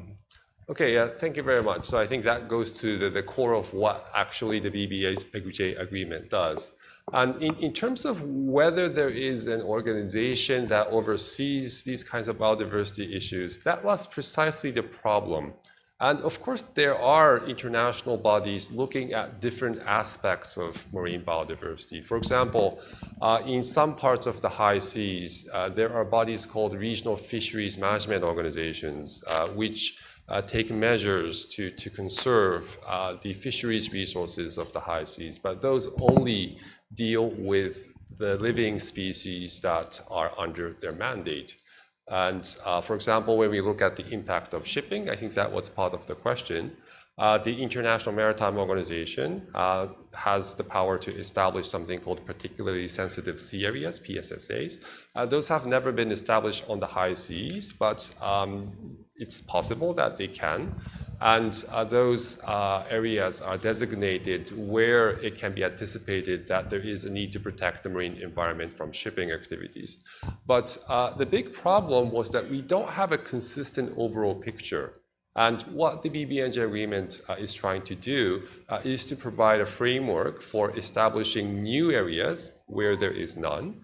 And if there are areas of the world where some areas have been designated, then to have coordination between these different bodies and measures. So there is a provision in the BBNJ agreement that says that the Conference of the Parties will invite the various relevant international organizations, and that there will be a kind of a coordination mechanisms that will be put in place once the agreement enters into force. So I would say that the BBNJ agreement is the sort of the coordinating mechanism for the entire global governance. Although it's not really superior to the other organizations because international law acts in a sort of a horizontal way, but it is an attempt to have more coherence through this new agreement.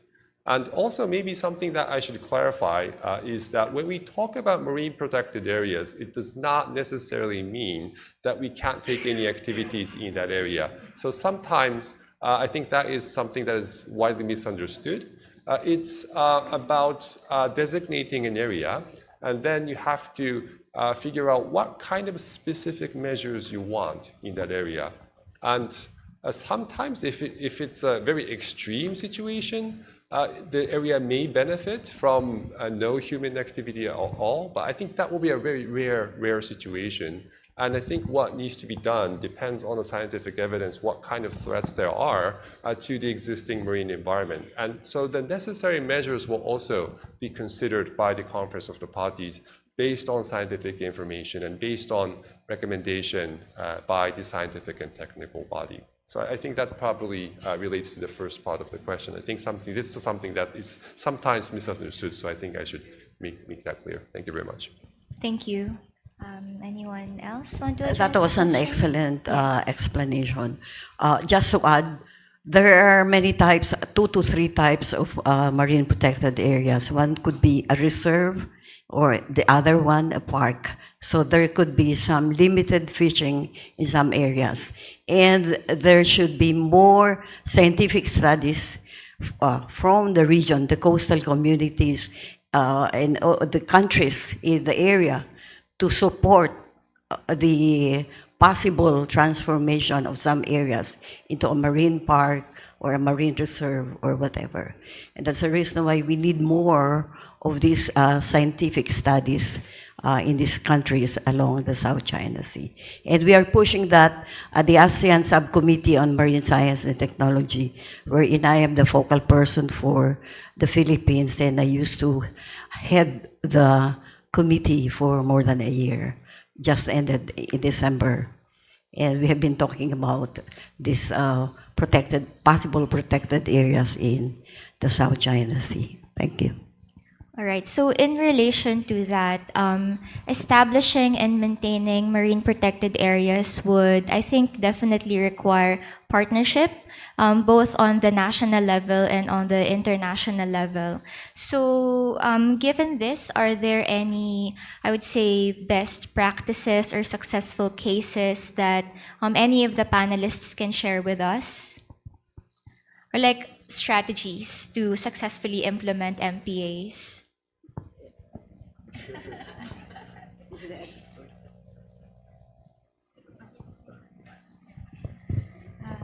Well, thanks for that question. So I mentioned earlier the ASEAN Heritage Parks program. So it really does foster transboundary cooperation within the region. Of course, the protected areas that are recognized in the ASEAN Heritage Parks program are within the national jurisdiction of the ASEAN member states, or now there are 57, 11 of which are in the Philippines, and one of the marine protected areas is also here in the Philippines, that's Tubataha. And the list of ASEAN heritage parks is also growing. So that's actually one way of cooperating with each other to recognize protected areas that are of high biodiversity value, that have uniqueness, and that would have to be protected. No, and it's important that within that process is the science and policy interface. So I think one of the thrusts really of the BBNJ agreement also is to strengthen that interface between policymakers and scientists, because one of the principles or approaches is that decisions would have to be guided by the best available science. No? So really some of the decisions before weren't necessarily science-based, like decisions on the area, like the provisions on the area were basically made, and that's the area under UN UNCLOS, that's mostly based on negotiation. But now there is really this move towards a science-based approach to policymaking, an evidence-based approach to this. And that's why it's important for capacity building also, which is one of the packages under the BBNJ agreement, capacity building and marine technology transfer. And that would require a lot of partnership. It would also require political will, and for us to stop working in silos, because then policymakers would really have to talk to scientists, and there has to be a multi-sectoral approach to the creation of marine protected areas, particularly because also that the rights of indigenous peoples and local communities are recognized in the BBNJ agreement, and due regard would have to be given to these rights, as well as, of course, to the rights of the littoral states. Thank you. Yeah, just a little statement. The 4 provisions are interrelated. We just focused on the marine protected areas, the marine genetic resources that we have to protect, and we have a lot of them. Some are shared because the marine genetic resources are not necessarily confined to one national jurisdiction. It can be shared in the region, and sometimes the other the others beyond the region are genetic resources that can be shared and should be studied further. Thank you. Thank you, ma'am. I think we have a question over there. Yes, Ambassador. Yes, good morning. I'm Jaime S. Bautista. I'm the chairman of the Philippine Council for Foreign Relations. I have two questions. First, if I may be permitted to ask this question, I would like to know if there are any implications of the BBNJ on the East China Sea, because maybe we can learn some lessons from looking at it from this angle. And secondly, you mentioned that, when we look at solutions to the problem presented by BBNJ, we should try as much as possible not to politicize it, no? So, can the BBNJ provide an opening to discuss an agreement on illegal, unreported, and unregulated fishing? Thank you. Thank you, sir. Just to briefly comment on the first question, the East China Sea is less than 400 nautical miles wide if we look at the baselines of China on the one hand and the baselines of Japan. So that means there is completely an overlap between the 200 nautical mile zones of both states. So there is no high seas area. So it does not apply to the East China Sea. So I think there is a big difference because the South China Sea is a more wider region. So there is a high seas area in the middle of the South China Sea. So there is that difference. So unfortunately, there is probably a little bit to be learned from comparing the two regions in respect to the BBNJ agreement. And with regards to the second question, what was the word? Sorry, it's just cute. Okay. Oh, IUU fishing, sorry. Yes, I'm losing my questions, okay. So with regard to IUU, of course, fish is a very important part of biodiversity. So it is possible to designate marine protected areas and have measures to conserve the fisheries resources, something additional. And especially since we don't have a regional fisheries management organization covering that part of the area, maybe a designation of certain measures would contribute to the suppression of IUU fishing. But there is an issue of how to effectively enforce those measures. Because if we look at the BBNJ agreement, the main method of enforcement is flag state jurisdiction. So the flag state of the fishing vessel is to take measures that apply under the BBNJ agreement. And of course, it has been, I think, the experience of international fisheries law that flag state jurisdiction alone is not very much effective in tackling that issue. So during the negotiations, there were talks about additional grounds for enforcement jurisdiction, but unfortunately, flag state jurisdiction is only what we have. So we may have more measures, but there could be questions about how to effectively enforce them. But I think that in itself is something that can be perhaps discussed through cooperations of states in the region. So I think there is a room for that. Thank you. Thank you. Do we have any more questions? Yes. Yes, hello. Good morning. I'm Jovito Katigbak from the Foreign Service Institute. I am a researcher. I have a set of questions and I'll make this quick, I promise. The first question is basically about it has been emphasized that the BBNJ and other relevant agreements have focused on the common heritage mankind, on the universal-like nature of high seas, right? It should be protected by everyone. My first question is, how does geographic proximity factor into that? For example, in the South China Sea, should ASEAN states be given priority in terms of its proposal over other parties that would promote MP or that would push forward certain MPAs, right?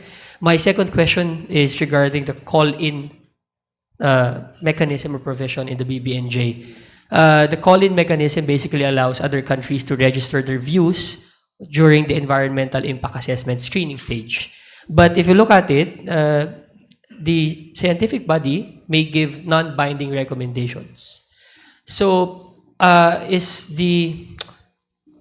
do we ensure, are there enough safeguards in the BBNJ are there safeguards to ensure that, the environmental impact assessment in the BBNJ or ABNJ are upheld? And how do we deter countries from circumventing it? And the last question is regarding the Antarctic Treaty. I think Hilbay and Malayang wrote something about it. And the proposition is that you apply a cold approach in hot disputes, specifically the West Philippine Sea. The common objective of that is basically almost the same as the BBNJ because it promotes scientific collaboration and cooperation. My question to the panel is, do you see it happening? Is an Antarctic Treaty, are the principles of Antarctic Treaty applicable to the West Philippine Sea? Despite, repeated statements that China is very firm in its stance that there's really no such thing as a high seas in the South China Sea, in the entirety of the South China Sea. Thank you. All right, so there's a lot to unpack in those questions. So I guess we should start with the first one regarding the geographical proximity of ASEAN. If they have more say, is it possible for their opinion to have more weight than other states who are far away from that particular area? Justice Carpio, do you have any thoughts? Oh, okay, Professor Nishimoto. Okay, so this is the high seas and the area. So basically all states have equal standing in the use and management of that area. So I would say, so as a matter of principle, geographic proximity does not play a significant role. There are some provisions in the agreement which recognizes the interest of adjacent coastal states, but those are quite limited. So I think as a sort of a basic answer, I would say that it's not about geographic proximity, and it's all about all of the states parties having an interest in protecting biodiversity of areas beyond national jurisdiction. But I think naturally, if we were to imagine where the proposals will be coming from, I think it may be that maybe the states that are closer to the region would have more reasons to make proposals to the Conference of the Parties, and I think they will be in a position to have better scientific data about that would back up the proposal. So I would expect that would be what will be happening. But as a matter of right, I don't think the closer states would have more say on the governance.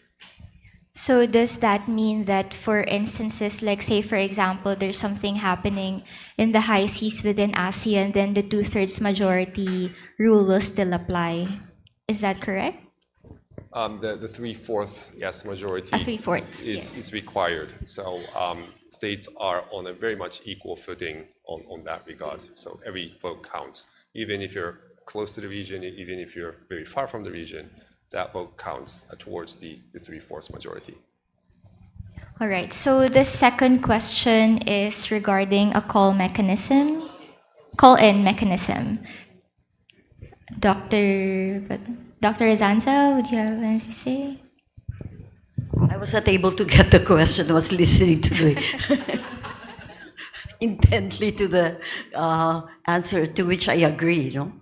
It's not the proximity to the particular proposed area, but the number that would support the claim. And then also the science is very important. So the more science evidence that we have, the better. The second question was? Actually, the second question is something about a call-in mechanism. Would you like to the call-in mechanism for the EIA? environmental impact. Yes, EIA. Yes. That is the most difficult provision. Even in the Philippines, I used to be an EIA reviewer for the Department of Environment and Natural Resources. We can give our decisions, but they can be countered. So the more science that we have, to proclaim our decisions for or against something, they can be countered. So the more science that we have, the better. So I think we need to beef up on this, the Philippines. This is one of the most difficult provisions in the BBNJ. Thank you. Did I answer your? Okay, thank you. Okay. Maybe I should add a You want to little bit. add something? Yeah, Okay. Just so that everyone in the room understands, so this is about the part of the agreement that we did not discuss this morning. So the focus was on area-based management tools, including marine protected areas. But there is another section on environmental impact assessment, which is about the obligations of states parties to the agreement to conduct environmental impact assessments when they are planning activities that may have significant impact on the marine environment. And during the negotiations, there was a question about, for example, what is the threshold for conducting environmental impact assessments? What will be the actual procedures? And one of the innovative features of the BBNJ agreement is that it allows for states to register their views, for example, where they think that there should have been EIA, but the state that is conducting the activity considers that, well, the activity does not go higher than the threshold. And if there is a difference of views on that point, then this issue can be brought to the scientific and technical body, which I think is a very new approach, because I don't think we see in other environmental treaties the scientific and technical body playing a role in maybe the prevention of disputes. We can see it that way, or maybe promoting compliance. So I think this is a very novel approach. And I think the immediate question was what would be sort of the safeguards included in the agreement to ensure that states abide by their environmental impact assessment requirements. And I think I would say that the call-in mechanism itself is that safeguard. So I think that will be this sort of direct answer to your question. But thank you for the question. Dr. Sanza, something Just to to say, add to yes. what our speaker said, it would take a lot of meetings and for technical people, scientists, to come up with the standards for the EIA for this particular provision. Just like the convention on ballast water, I was part of the international technical working group to come up with the standards. It took us more than a year. Meetings and a lot of scientific evidences to come up even with the standards. So it will take a lot of time, and I think the Philippines should participate in this regard. Thank you. In relation to that, I just wanted to ask if there are any strategies that you can suggest, any member of the panel can suggest in terms of long-term monitoring and evaluation of the effectiveness of strategies being implemented under the BBNJ agreement.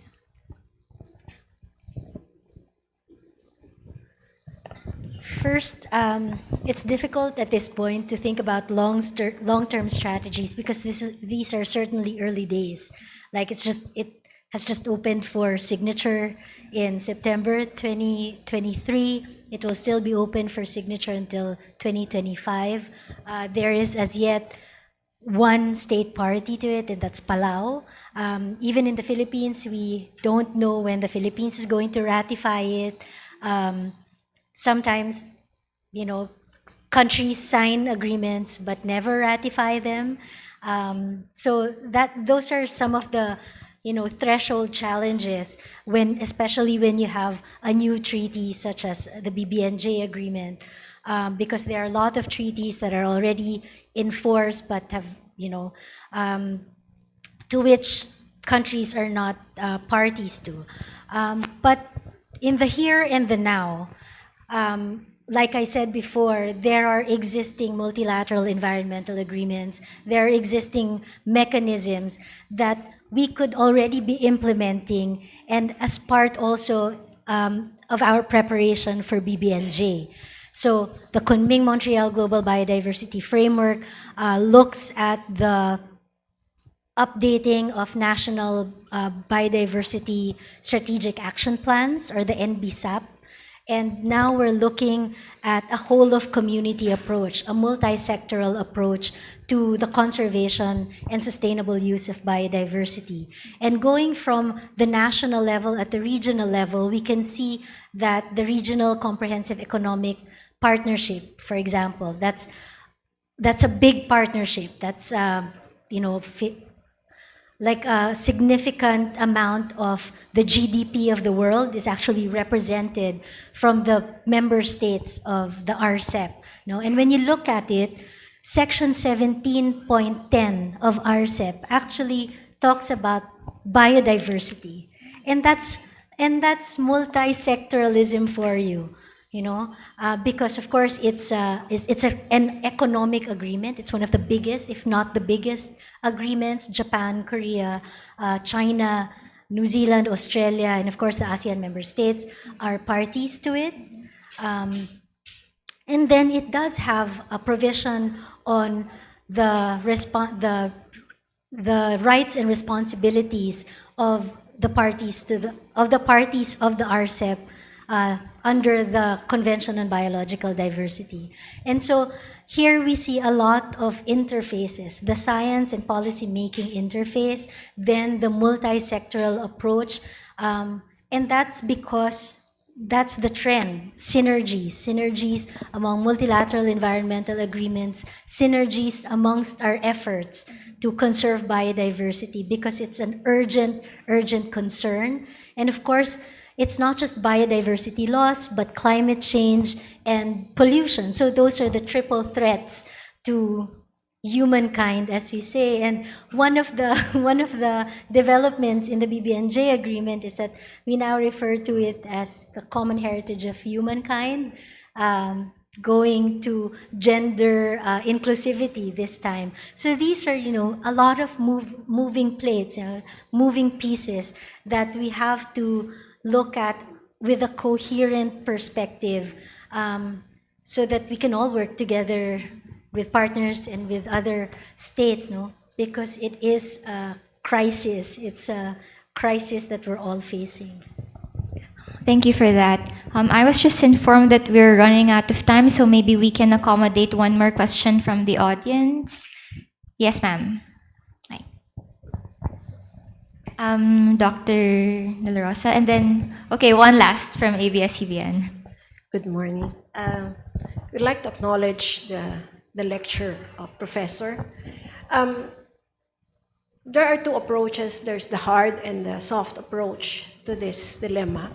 And I'm looking as an academician also and a researcher on the soft approach. Last January 15, I think, there was an agreement that are very common to China and the Philippines.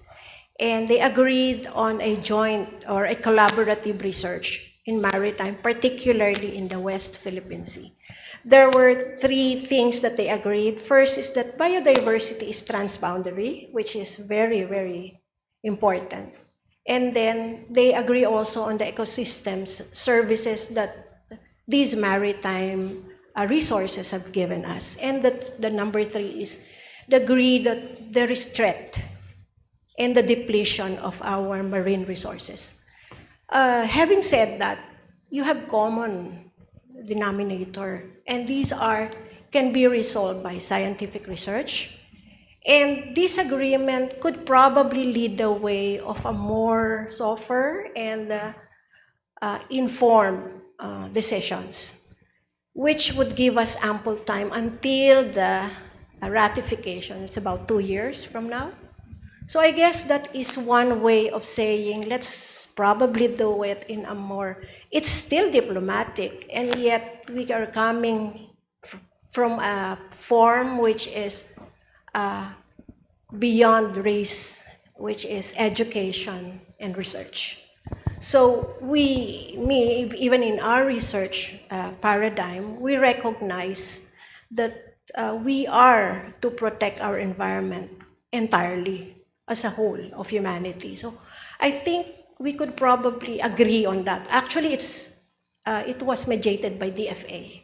So we could probably come on that, as I see Professor was really on the research part of how he really put emphasis on the research part and the idea of a common ground before actually it's de-escalating the tension before we agree on something probably later on.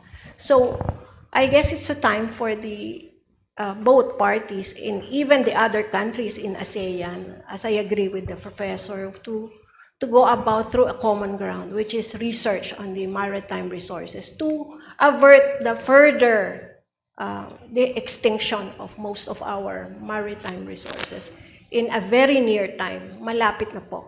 It's going to be nearer. It's not farther. It's already on the brink of losing more of our natural resources. That's all.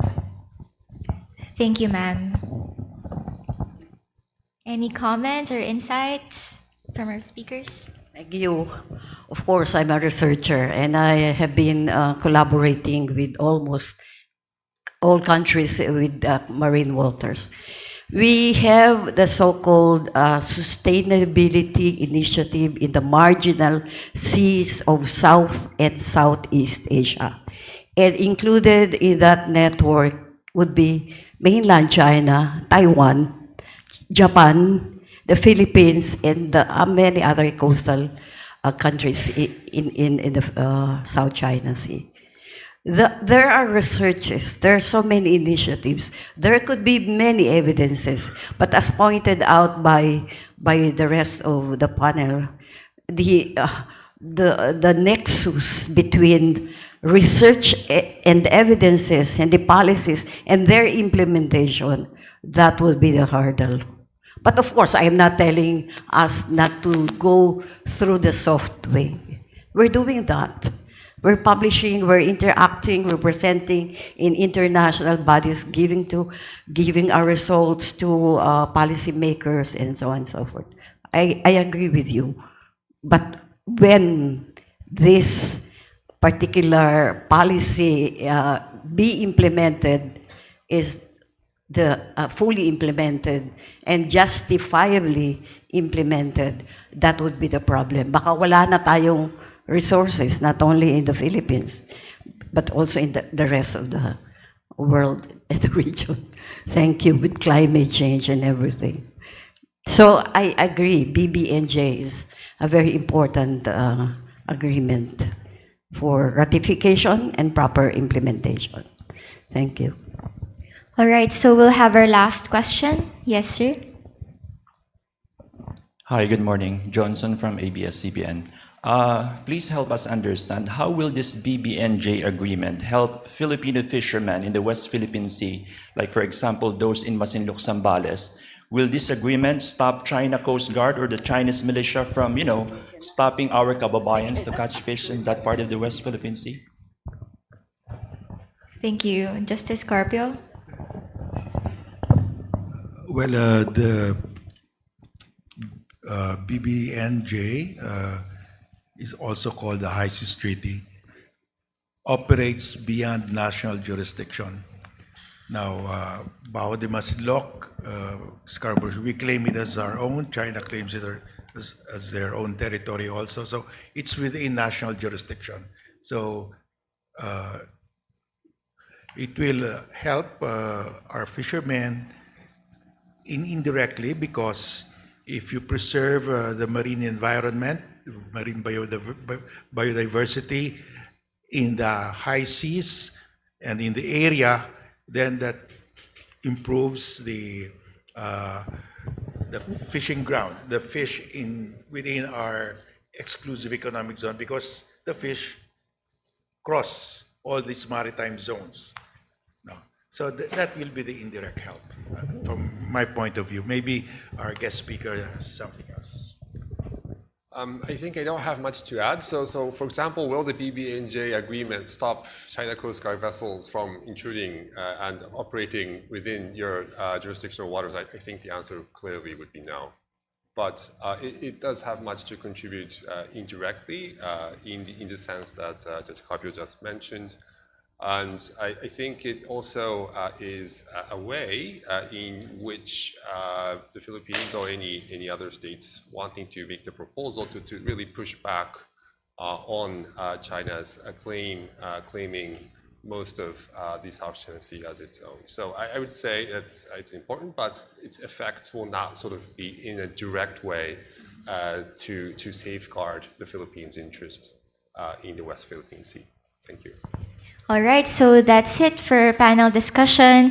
Thank you very much, Justice Carpio, Professor Nishimoto, Dr. Azanza, and Dr. Beleva for sharing with us your insights today. So can we also have a quick photo opportunity with Professor Manhit and Mr. Matsuda before we proceed with the closing remarks?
All right, thank you very much. Let's give them a warm round of applause, please.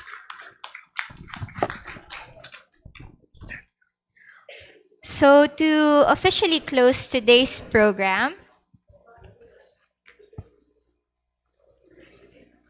all right.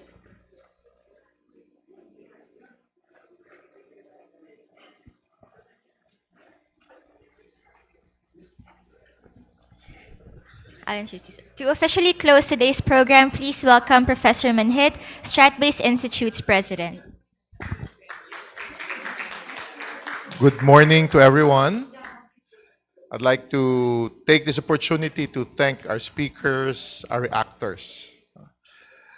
Protecting our interconnected waters beyond national jurisdiction is something that our institute would like to stand for. The world is interconnected by the waters that surround states. Beyond the limits of territorial waters, vast bodies of water are host to many valuable marine resources. Despite geopolitical tensions, the conservation and sustainable use of these resources emerges as a shared responsibility among states. The Philippines, as an archipelagic nation, understands the value of countering biodiversity loss and protecting marine resources from degradation. In the West Philippine Sea, the 2016 ruling by the Permanent Court of Arbitration has unequivocally ruled against activities such as land reclamation and construction of artificial islands, installations, and structures that have caused severe and irreparable harm to the coral reef ecosystem.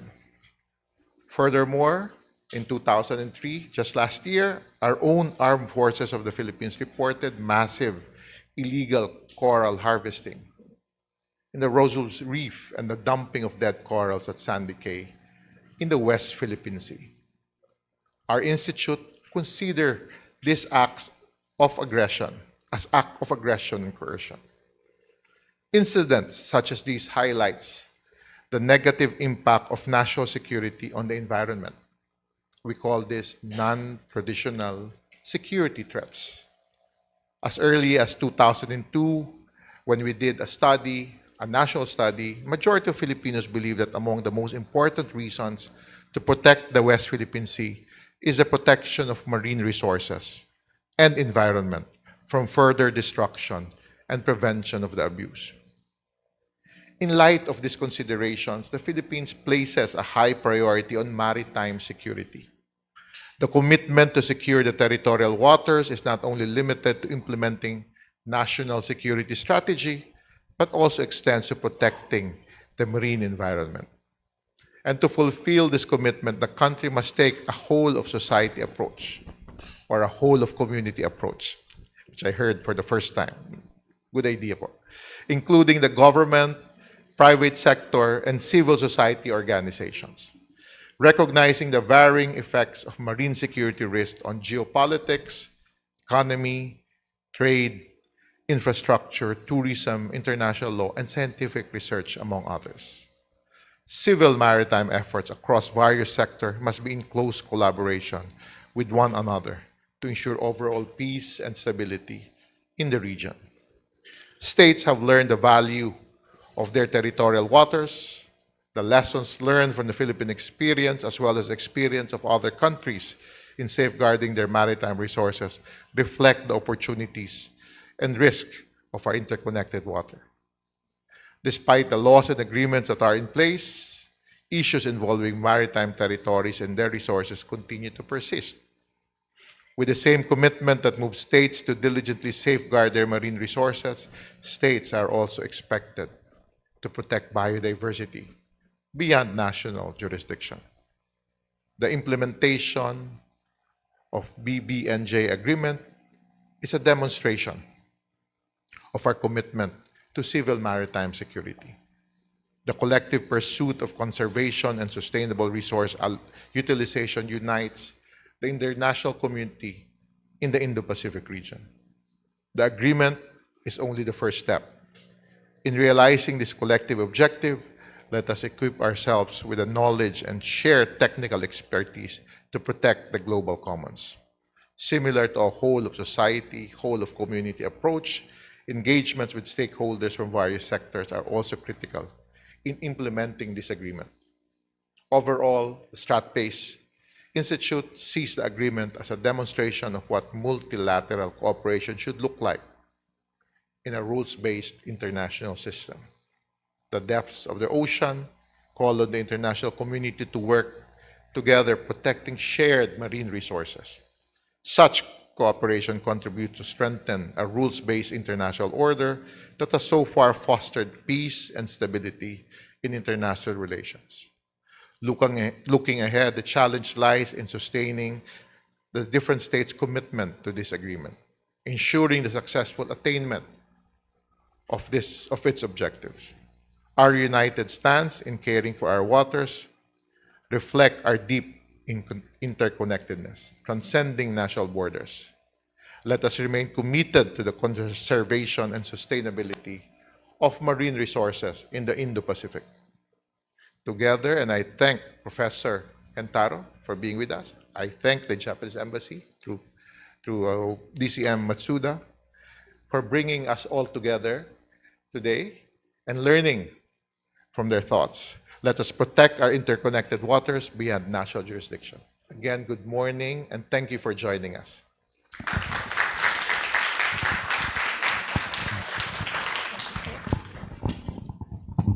And that is the official close for our program today. Thank you very much to everyone who joined us in this venue and to those who joined us online. So we will be serving lunch. It's just outside. For our VIP guests, we will be serving lunch at this table.